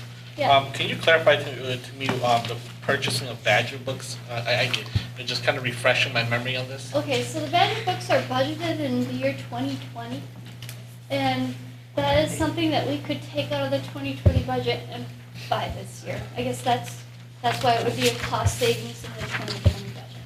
Refresh again, Badger books are, For the election. okay, that's what I thought, but We bought Dick had half asked this me, year, and I thought- and we were looking Yeah. at buying half next year, but with the surplus, we were thinking of putting it all in this year. okay. And that would save us money for 2020. Yeah. yes. I mean, obviously, we could apply budget surplus, so another option is to take the money that we're saving this year and say, we're gonna spend it next year on the Badger books. Question for Director Wodowski. With moving $100,000 from street maintenance to capital budget, how does that affect your department? I guess it mimics what we did in 2018 here for, like I said, the $100,000 we put in there for the asphalt overlays. Okay. It just takes it out of the operating fund and moves it. So we borrow for it at the beginning of the year and it gets paid off, by the end of the year. So it's a. Okay, so kind of a budget gimmick sort of thing? Yeah, I mean, it's one of those options that, the state has if you use debt to fund it. You can do it that way versus having to use. So there wouldn't be any setback. There wouldn't be, it would be a status, it would be the same thing. Okay. Yeah. The only problem with that is if you're taking out of the capital projects fund, that's on one time, so now all of a sudden, the next year you got the street maintenance, but you don't have money in the capital project, so now you got 11 more taxes to pay for the street maintenance that you normally had in the budget all the time, so that's a. Right. I live on the worst road in the village. I think it was supposed to be updated in 2012, but hasn't, I don't think there's been any meaningful, large-scale thing done since 2005. So I understand completely. Michael, with Yep. this budget, how many miles can you do overlay? Second. It's got about 6.7 miles. And these are ranked? Right. Right. Yeah, I mean, we try to get so I guess it's a mixture. For the overlays and stuff like that, we try to get the worst roads or as worse as we can. Nate's neighborhood is at a point where if you put an overlay on it, it's kind of a waste of money. It's only going to last 4 years or so, and then it's going to fall apart. And so there are roads that need to be reconstructed that we kind of bypass. Then there's other roads that, you want to make sure you're trying to crack seal and chip seal, microsurface, those things where it's minor issues with the road right now. So if you can get it resurfaced, kind of conditioned, it's kind of like changing oil in your car. You just kind of want to keep going before you have true engine failure. So you don't use Pacer to rank them? We use Pacer, yes. Oh, you do? So, we chip seal, we try to do that with anything about a 7 or above. Once we hit a 6, a 5, 6, that's kind of where we overlay. Anything under that, it's too far gone. So you're reconstructing and maintaining, you're not throwing all your money to the lowest of the Pacer scale. No. You're actually trying to doll it out Yeah. to also keep the better roads better too. Yeah, for longer and trying to grab 10 years out of them and stuff. So Yeah. typically anything under a 5 in Pacer gets reserved for reconstruct Right. in the capital fund, and the maintenance is for anything kind of above that, a good road or better. Right. Okay. Thank you. Thank you.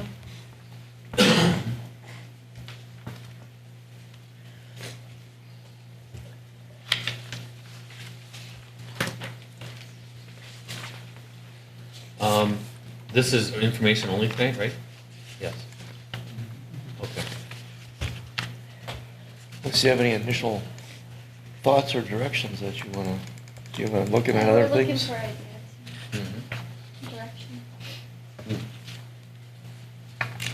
Yeah, we weren't too specific, but we were all over the board. Yeah. I guess I like some of the different options. I really hesitate on going 100% on our debt. I mean, that just leaves us really in a quandary for the following year. I would like to be able to work with one of the other options to see how they work. I'm not particular which one. I guess like Dick said, if you keep moving, well, that's like this year, you're putting the 100,000 back in the budget we took out last year and put it, so it's always hard, once you take it out, to get it back in again. With But the way the levy limits are with the state, there is no way to get it back. The operations, the fixed costs, I'll call them, wages, benefits, electricity, whatever, those fixed costs are continuing to go up, and our operations levy, the levy that the state allows us to fund that, is going to be capped. It's going to be capped very soon. It's going to be capped by our net new construction. So beyond that, whatever we want to increase or spend on, we will need to borrow for, or at Okay. least use the debt service exemption. So I guess then, so what you're saying is if we left this 100,000 in the general, We'd be moving it next year, I can guarantee you. oh, okay. All right. It's a game, when do we want to move it? It's a strategy.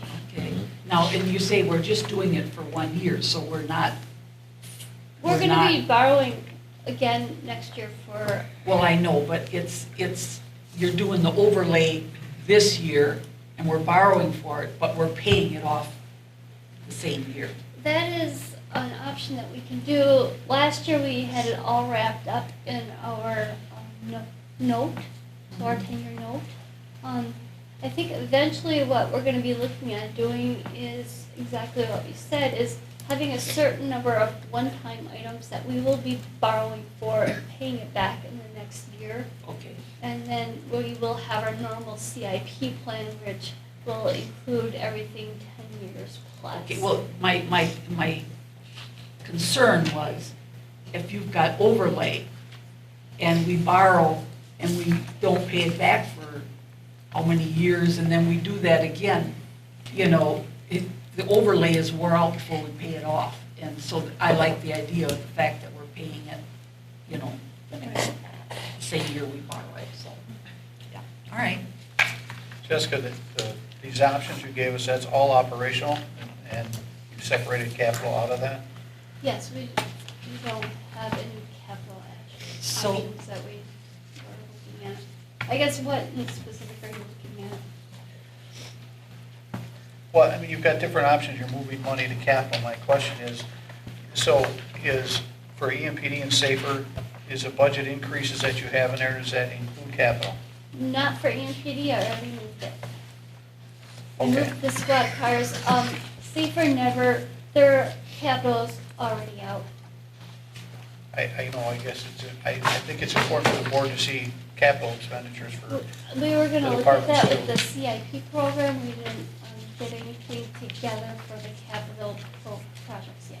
okay, I guess the next meeting, I'd like to Yep, see the we'll get capital. the CIP and the debt service, because debt service isn't ready yet either. So, I guess to Keith and Jessica, what are you looking for? I mean, we had a lot of discussion. So, I mean, are you looking to get it down to a certain amount? Are you looking at what these options are? Or are you looking for, do you want the board to come in and say, here's where we want, cut this department, pay this department? I mean, what are you looking at now? I know we're not going to finalize the budget tonight, or probably even close to it, but what direction are you looking Oh, for? Keith, can I go? Just anything glaring from us? I think that would be the Right. main thing for Yeah. tonight, is any initial reactions to it, and we can then work on other options if you like. As we need to, I'm sure, so I anyway. was looking also on what's your comfort level in applying the debt service exemption? We have up to a certain dollar amount.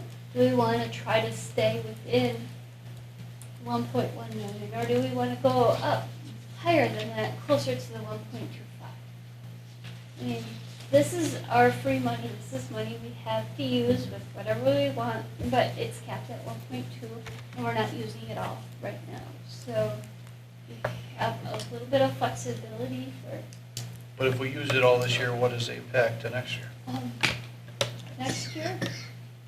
Is going to be easy. Next year, we have to find lots of things that we can, $64,000. Well, that's why I And that's would why not we're be trying happy to with 100%. Ease the pain over a couple of 50 years and maybe. really prioritize. Percent. Practice. 50% maybe. Well, I'm not in favor of using it all in one Yeah, year, because yeah. you never know what the next year brings. Exactly. So it has to be incremental. So we'll probably look at trying to, I guess we're looking at prioritization, definitely advice and guidance from the board on how to prioritize. Obviously, moving street maintenance is a good option. do we want to move $100,000? Do we want to keep the request as is? Or are we gonna, I guess, reduce or modify the amount that's requested that's going to capital? And that could be a different discussion. Maybe just say, take 100,000 out now, and we'll talk about the amount that we're doing when we talk about capital. I would have a problem taking that 100, because you said if we don't do it this year, we're doing it next year. That 100,000 out, and then you said those Badger books you were gonna pay for, Half this year, half this. that's this year. So if we did the No, no, no. 50,000 The whole and thing. did that, wouldn't that kind of balance it out? Darn It'd be close. within $52,000. Right there, option 4, Option 4? yeah.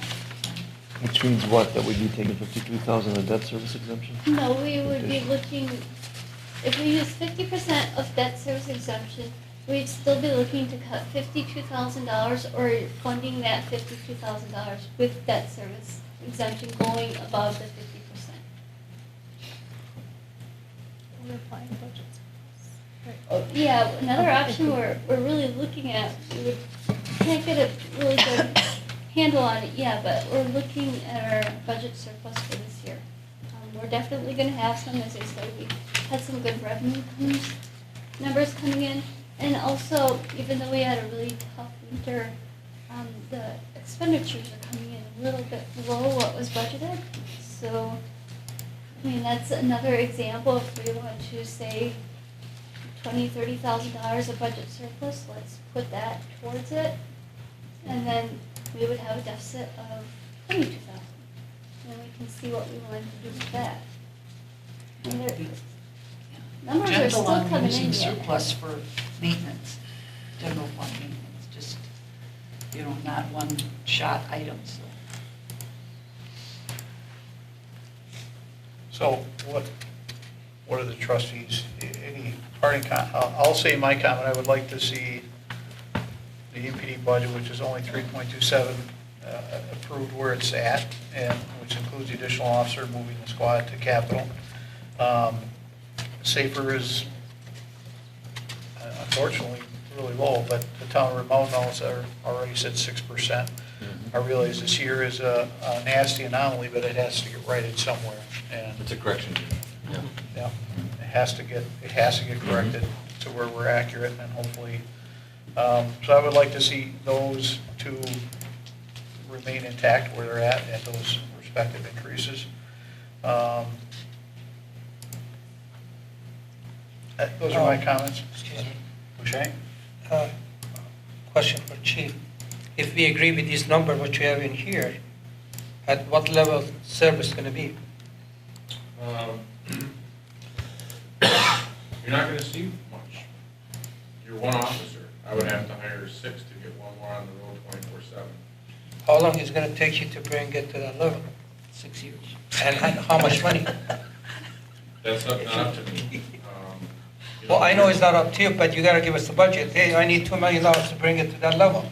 Well, if we were in the medium with our neighbors, not police per capita, and if we were in the medium for spending, we'd have to hire about 6 to 10 officers.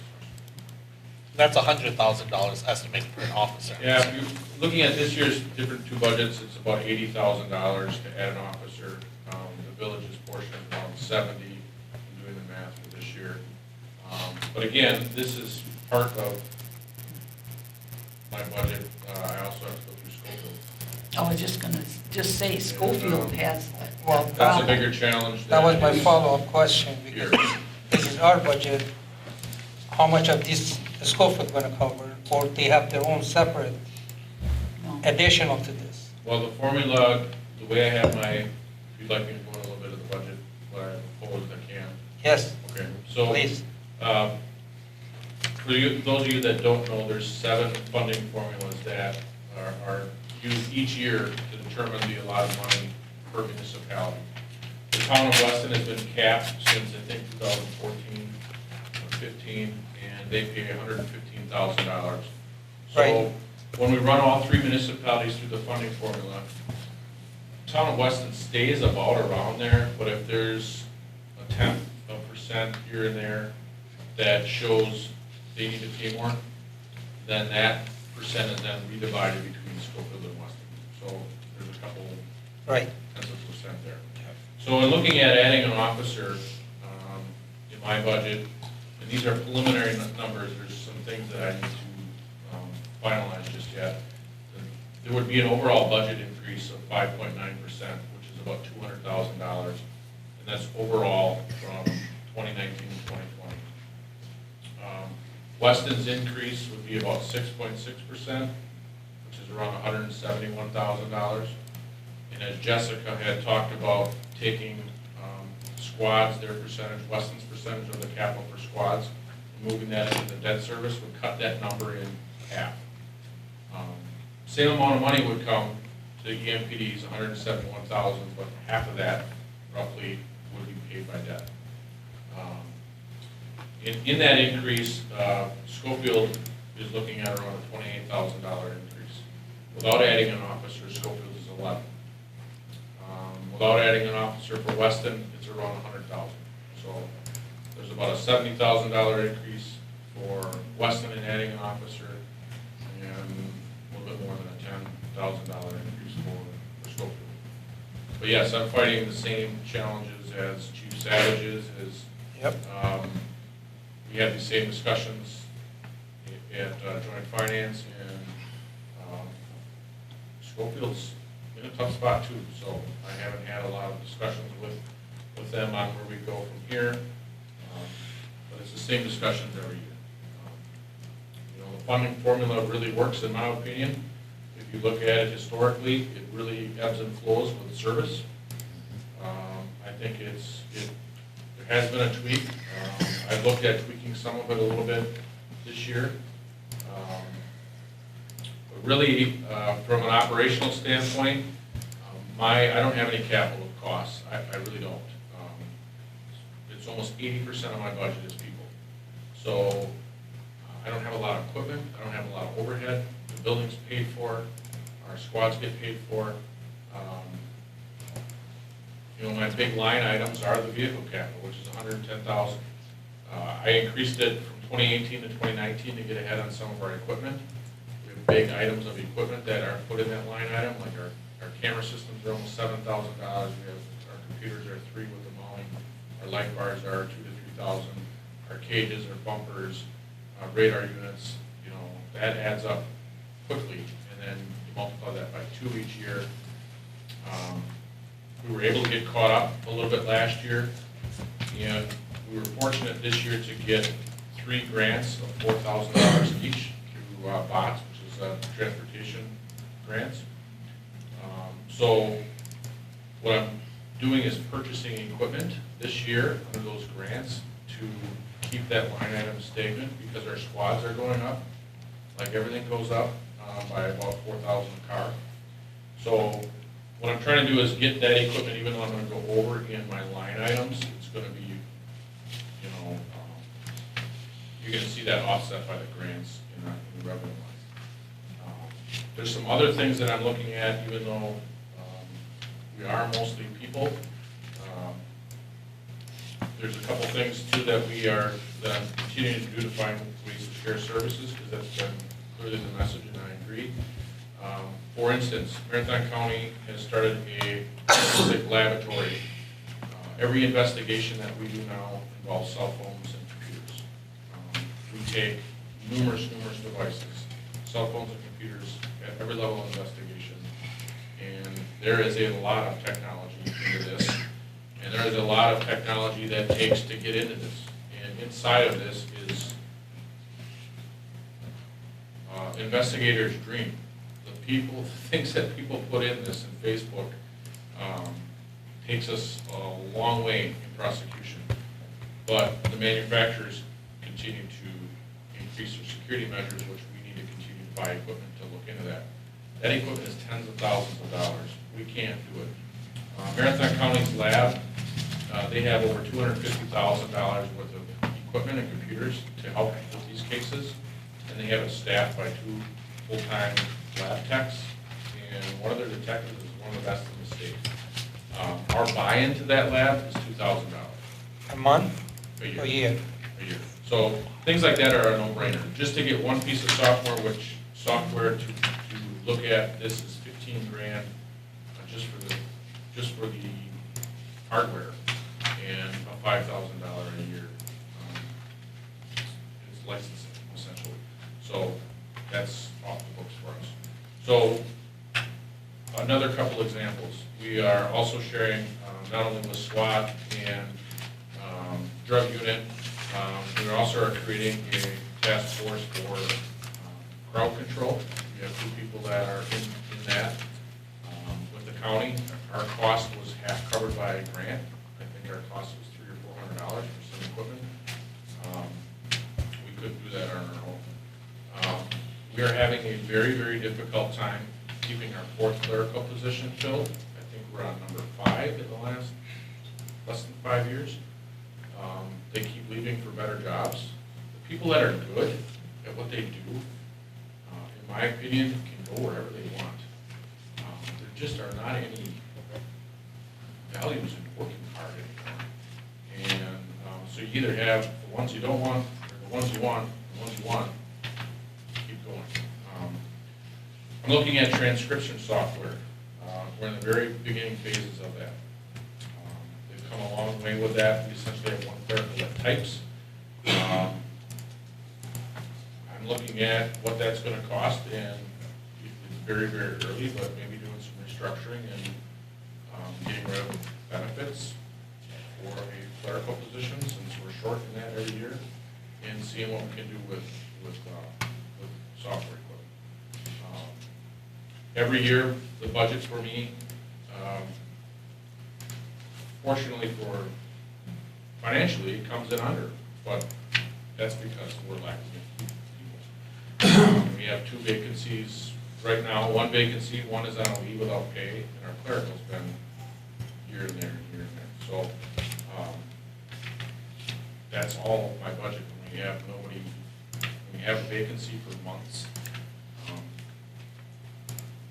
I'm not exceeding those expenditures in any of the other line items, because it's really not that big. So, If and you like can, you know, the revenues are continuing to be decreasing, but we were fortunate to get grants. We're anticipating grants for drug grants, again, anti-meth grant, which any activity that covers an investigation with meth is reimbursed by the state. We're also looking at getting some traffic grants again next year. The only other big expenditures is 1, possibly 2 retirements. But because we've come in under budget for so many years, our undesignated or unassigned fund balance is over $500,000, and that's historically where those payouts for sick or vacation have come out. Other expenses that I have that would be capital, looking at rifles for the school, and some other mounting brackets and more tactical equipment to keep updated on that. There is about $46,000 in our confiscated items fund, which has restrictions on what that can be used for, but this would qualify. So those are the things that I'm trying to do to keep my costs down. And like I said, the clerical position, it's a possibility, but not filling them to help offset, because it's important to get another complement. I'm just going to make a comment, you don't have to do anything, but to answer it. You have a difficulty to fill up the position which you have right now. How can you bring another additional 6 officers? Where are you going to bring it? Let's put it that We way. had 11 applicants last time. It's tough. Like Chief Savage has said, nobody wants to do this anymore. Right. But you can't just fold. You know. Well, I understand We got to that. stay marketable. Yep. We have to change our style of recruitment and retention. Every department's facing these issues. It's competitive. It's like, Chief Sparks had talked about it, and it's true. It's like the NFL. You know, there's trades, and there's only so many people that are marketable, and you want them on your team, and you have to have a good department, a good reputation, and you have to pay well where they're going. Right? So, Thank you. I just have a question for the chief as well. If we were to, if we wanted to get the Everest Metro Police Department to be at the medium level of, sufficient staffing, and we wanted to do it over a time period, let's say within a 3-year time period, or maybe even 5-year time period, how much money would we have to contribute, and how many officers would have to be hiring, hiring per year to be able to meet that goal? Because we won't be able to do it all in 1 year, but we should start thinking down ahead and start preparing ourselves. So for example, if I looked at what, and this is just a very initial proposal, because it's not finished, obviously, we're still in September. Adding an officer, for me, an overall budget increase is under 6%, 5.9%. If I just looked at not adding an officer in our operational increase, which is essentially contractual, some legal fees, just the run-of-the-mill stuff that goes up, gas and maintenance, I'm looking at a percent increase of 3.3. So that's a 2.6% increase for an officer. And Weston generally, based on the formula and activity, shares a little bit more percentage of the increase than Schofield. For example, I have a proposed budget with an officer. Weston's increase is 6.6% increase from last year, and Schofield's would be 4.5. So, but that changes year to year, so it's very difficult to predict. Because like I mentioned, the funding formula works as far as it's activity based. So there's years where Schofield's went way up, and the village of Weston's historically has been 2% or less, or 2.5%. But the years where their activity level has gone up, Weston's seen as high as a 7.5% increase. So those are the rough percentages of increases, but each year can really change. So that you wouldn't know the exact dollar amount. No. A safe estimate is $100,000 for an officer with benefits. This came in at $80,000 because they're at 80% for the first 6 months, and they have incremental increases. A safe estimate is that Weston generally pays around 77 or a little bit more percent of the entire budget. 78 would be probably the accurate percentage historically. But I have Schofield, which is very difficult. They don't have growth at all.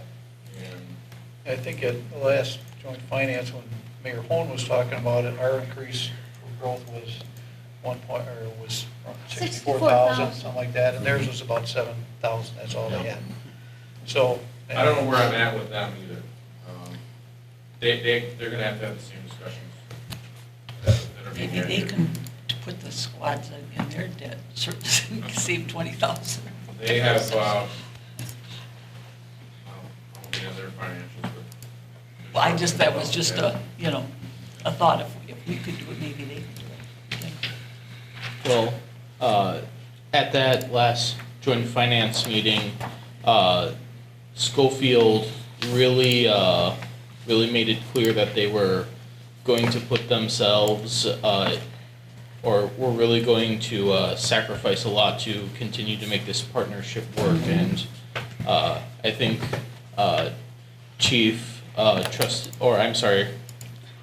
President Sparks, Trustee Maloney, and I are all in agreement that that takes a lot of guts, and that's part of, and that's what's making this partnership continue. Chief Schultz, with Marshfield being roughly comparable to the service area for Everest Metro, what's the officer difference between City of Marshfield and Everest Metro, just to put it in perspective for the board? They have 41 or 42 and we have 28, so. Approximately 50% more. 13 more officers, and they serve about 1,000 more population than we do. I've looked at those things too, like these comparables do, and it's there's just not one thing that you can put your finger on. Their state share revenue hadn't decreased. They got more to begin with. Yeah, they spoke us on that. Their tax rate is a lot higher. Their revenues are better. Their borrowing rate is almost maxed. So, as you look at a lot of these comparables, I've gone and looked through them all and asked that question why, and it's a variation of all those things.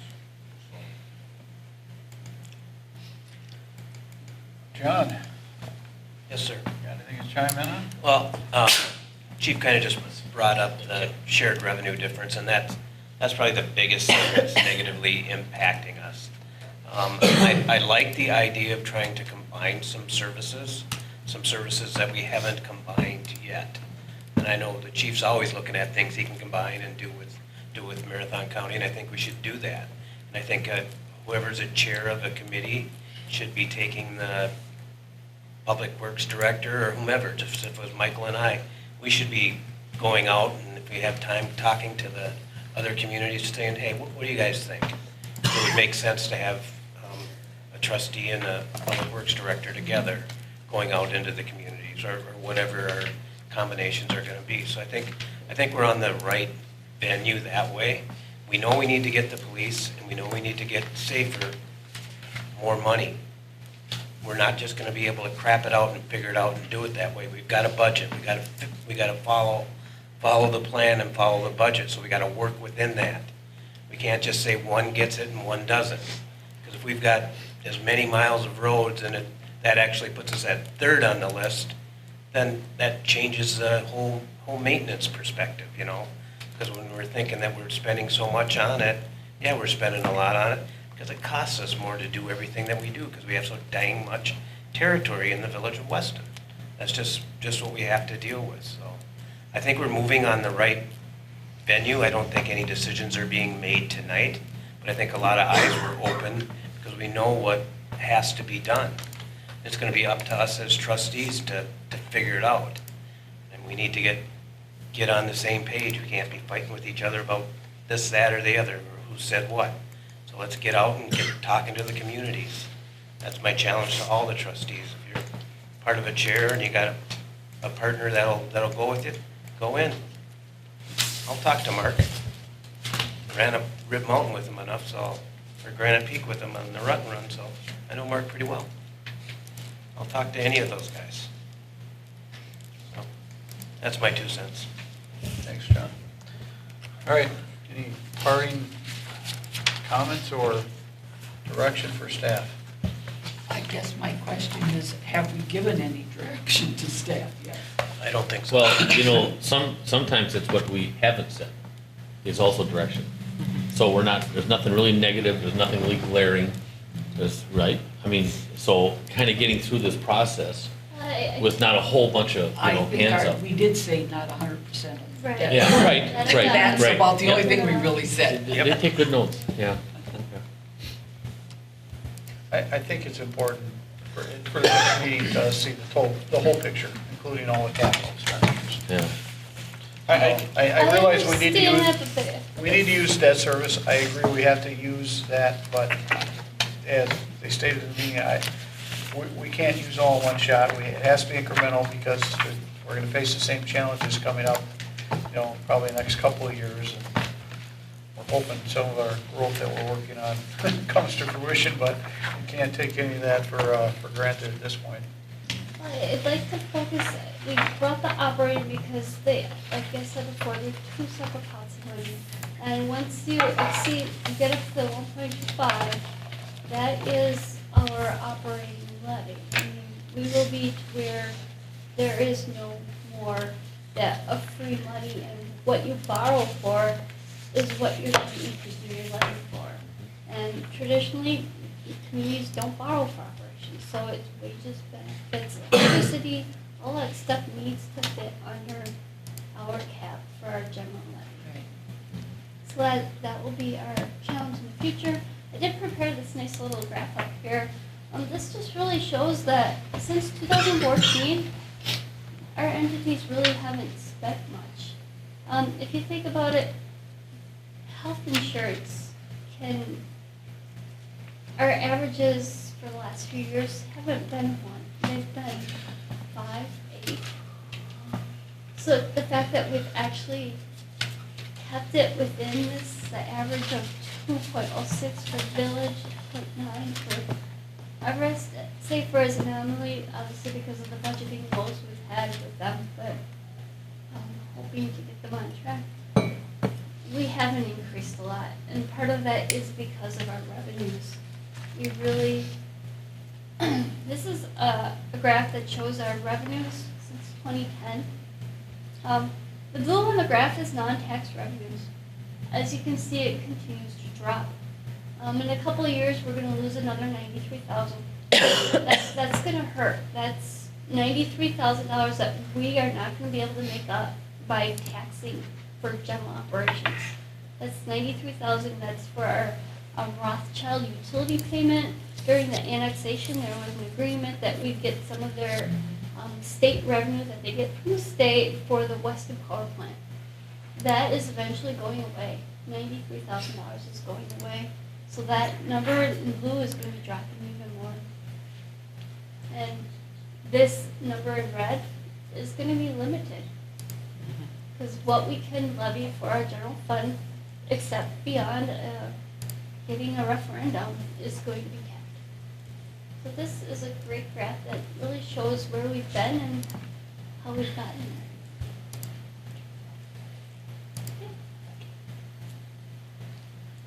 Here's the rates, another good one. From 2010, it shows how our rates have changed. You can see this is where we got into trouble. Back in 2010, 11, 12, we didn't increase our rates. This is where, if we had 2020 vision, of course, what was going to be happening, we would have increased it to the max. We would have built our base. We would have been levying as much as our neighboring communities, our comparative communities, and then we would have a lot more money right now. Instead, in the past, we've cut. We've made sure that the increase wasn't unbearable for our taxpayers. Unfortunately, that really strapped us now. In the past couple of years, as you can see, we've had some pretty large increases. That was with the use of the debt service exemption that we had available. Just thought I'd share a couple of the general overview of where we've been and the direction we're going. All right, any questions for Jessica at all? Anything from the Finance Committee as far as directions you'd like to see? Dick, anything? Barb? No, just. Mark? All right. Well, it's as clear as mud. Yeah. Well, I think at least you got some input, some insights from various departments and trustees. So hopefully that helps leading into our next meeting. All right, we kind of touched on this, but we'll go to item number, sorry, 9, back on the agenda here.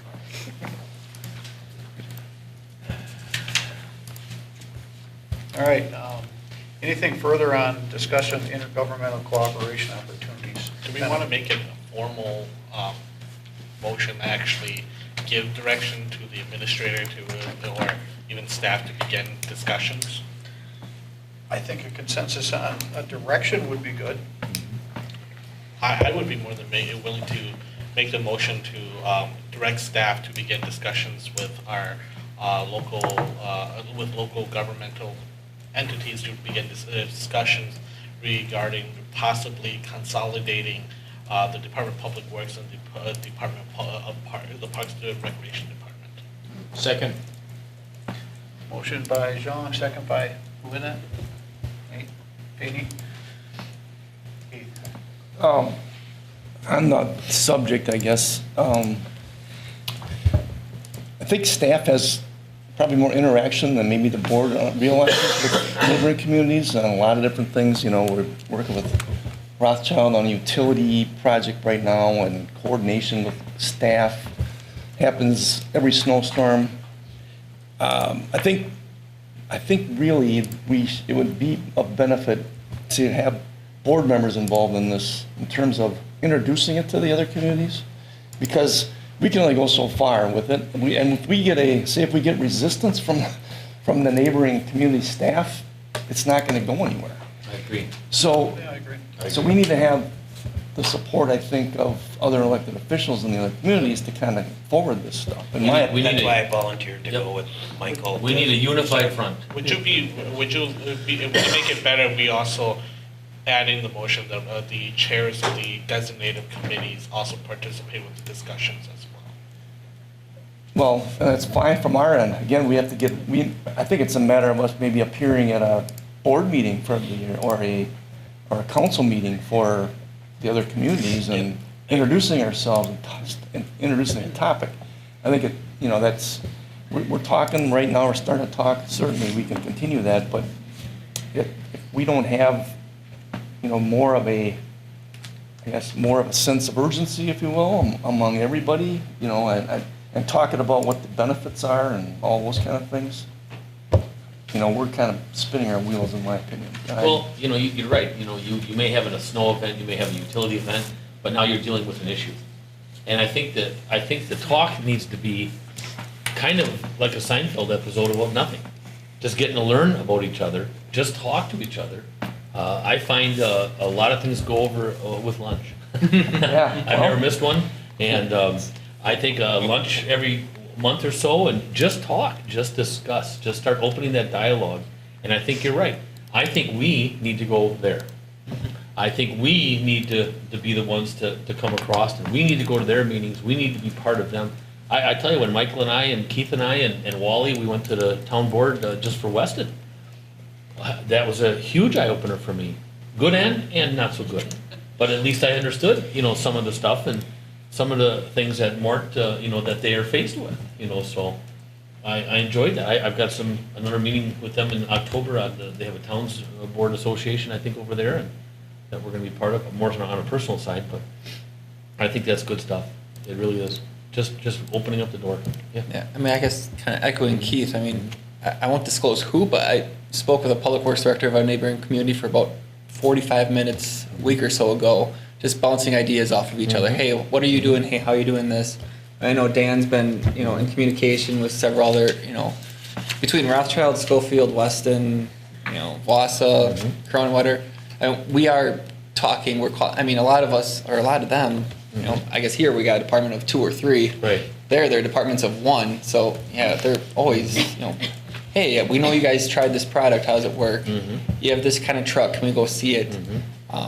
And I have talked to some of them and said, hey, how, because like you said, growing up, I always thought eventually this area would be Everest. It wouldn't be Weston, Rothschild, Schofield, because nobody knew where they went. You identified by the elementary school you went to, so even if you went to Rothschild but you lived in Crownwetter, you're like, hey, I'm a Rothschild kid.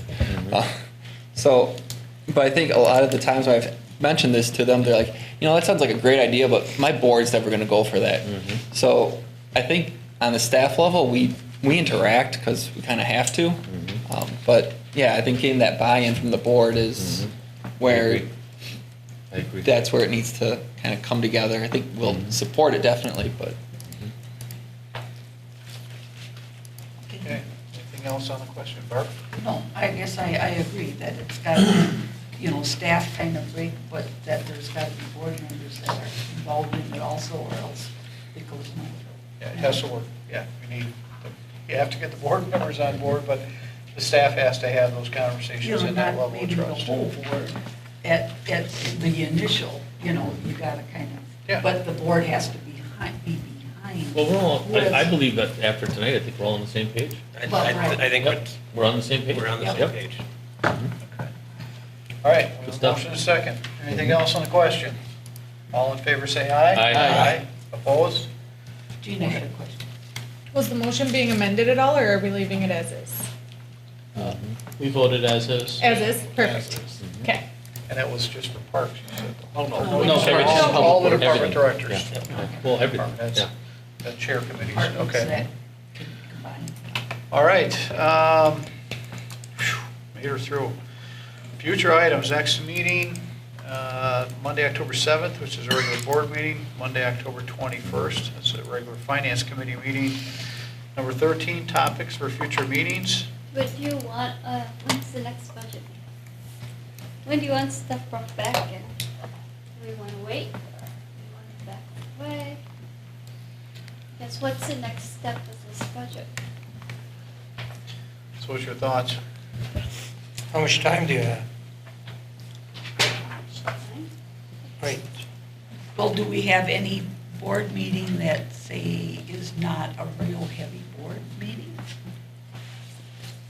You want to try and tie know it in? The that? next one we're looking at talking about is CIP and debt service, so maybe give us a couple of weeks. 'Cause we need to get So you want to try and combine it on October 7th? with Can we, that. can we That's 2 meet at weeks out. 5? Start at 5 to get it going? That's good, yeah. Is- Unless there's something ahead of it. Do we have human resources? Yeah. I have a 6 o'clock public hearing for you. Okay. Oh, okay. Okay. What about the 14th? Well, no. How Oh, about, sorry. Oh. Isn't there a second meeting of October? Yes. 21st. Why don't we try to go to that one? Will you October be able to 21st? meet the following week? 'Cause I'm hoping that we could adopt November 18th, and we need so many day publishing. Oh. The hearing notice has to be- That's what I was asking. The 14th, are you talking about the 14th of October? 21st, she's talking. Well, I, 28th. if we meet on the 21st, we'll have to meet the 28th and make a final decision. Okay. Does that work for That's what I was everyone? asking. Okay, So we meet with finance. finance at 4:30 or 5 o'clock? I'm good. Whatever. We can do finance quick and then join the boards in a half hour later. Can that work? That work for everyone? Okay. On the 28th, right? Okay, there's No, not another 21st, meeting that 21st. day So staying on a normal one. on that October 21st? But then that would take over the 28th or no? No, we It would still need Still need to 28th. do the Oh, to 28th. finance. Okay, yeah, never yeah. mind, that's the board that Yeah, to meets form right it after out. the finance. Okay. Never mind. I knew there was another meeting that day. We're definitely not on the same page on the meetings. So, We're really good about talking to communities, but right now, we're not on the same. I'm just teasing. Okay, so we have 21st Mhm. for a board and finance committee meeting, 28th for a final adoption of the budget. Yep. Write that down. Okay. All right, remarks from staff. Nothing else from me. Mhm. All right, Thank remarks you from for board your- members. I won't be here on the 28th. When is Okay, Halloween?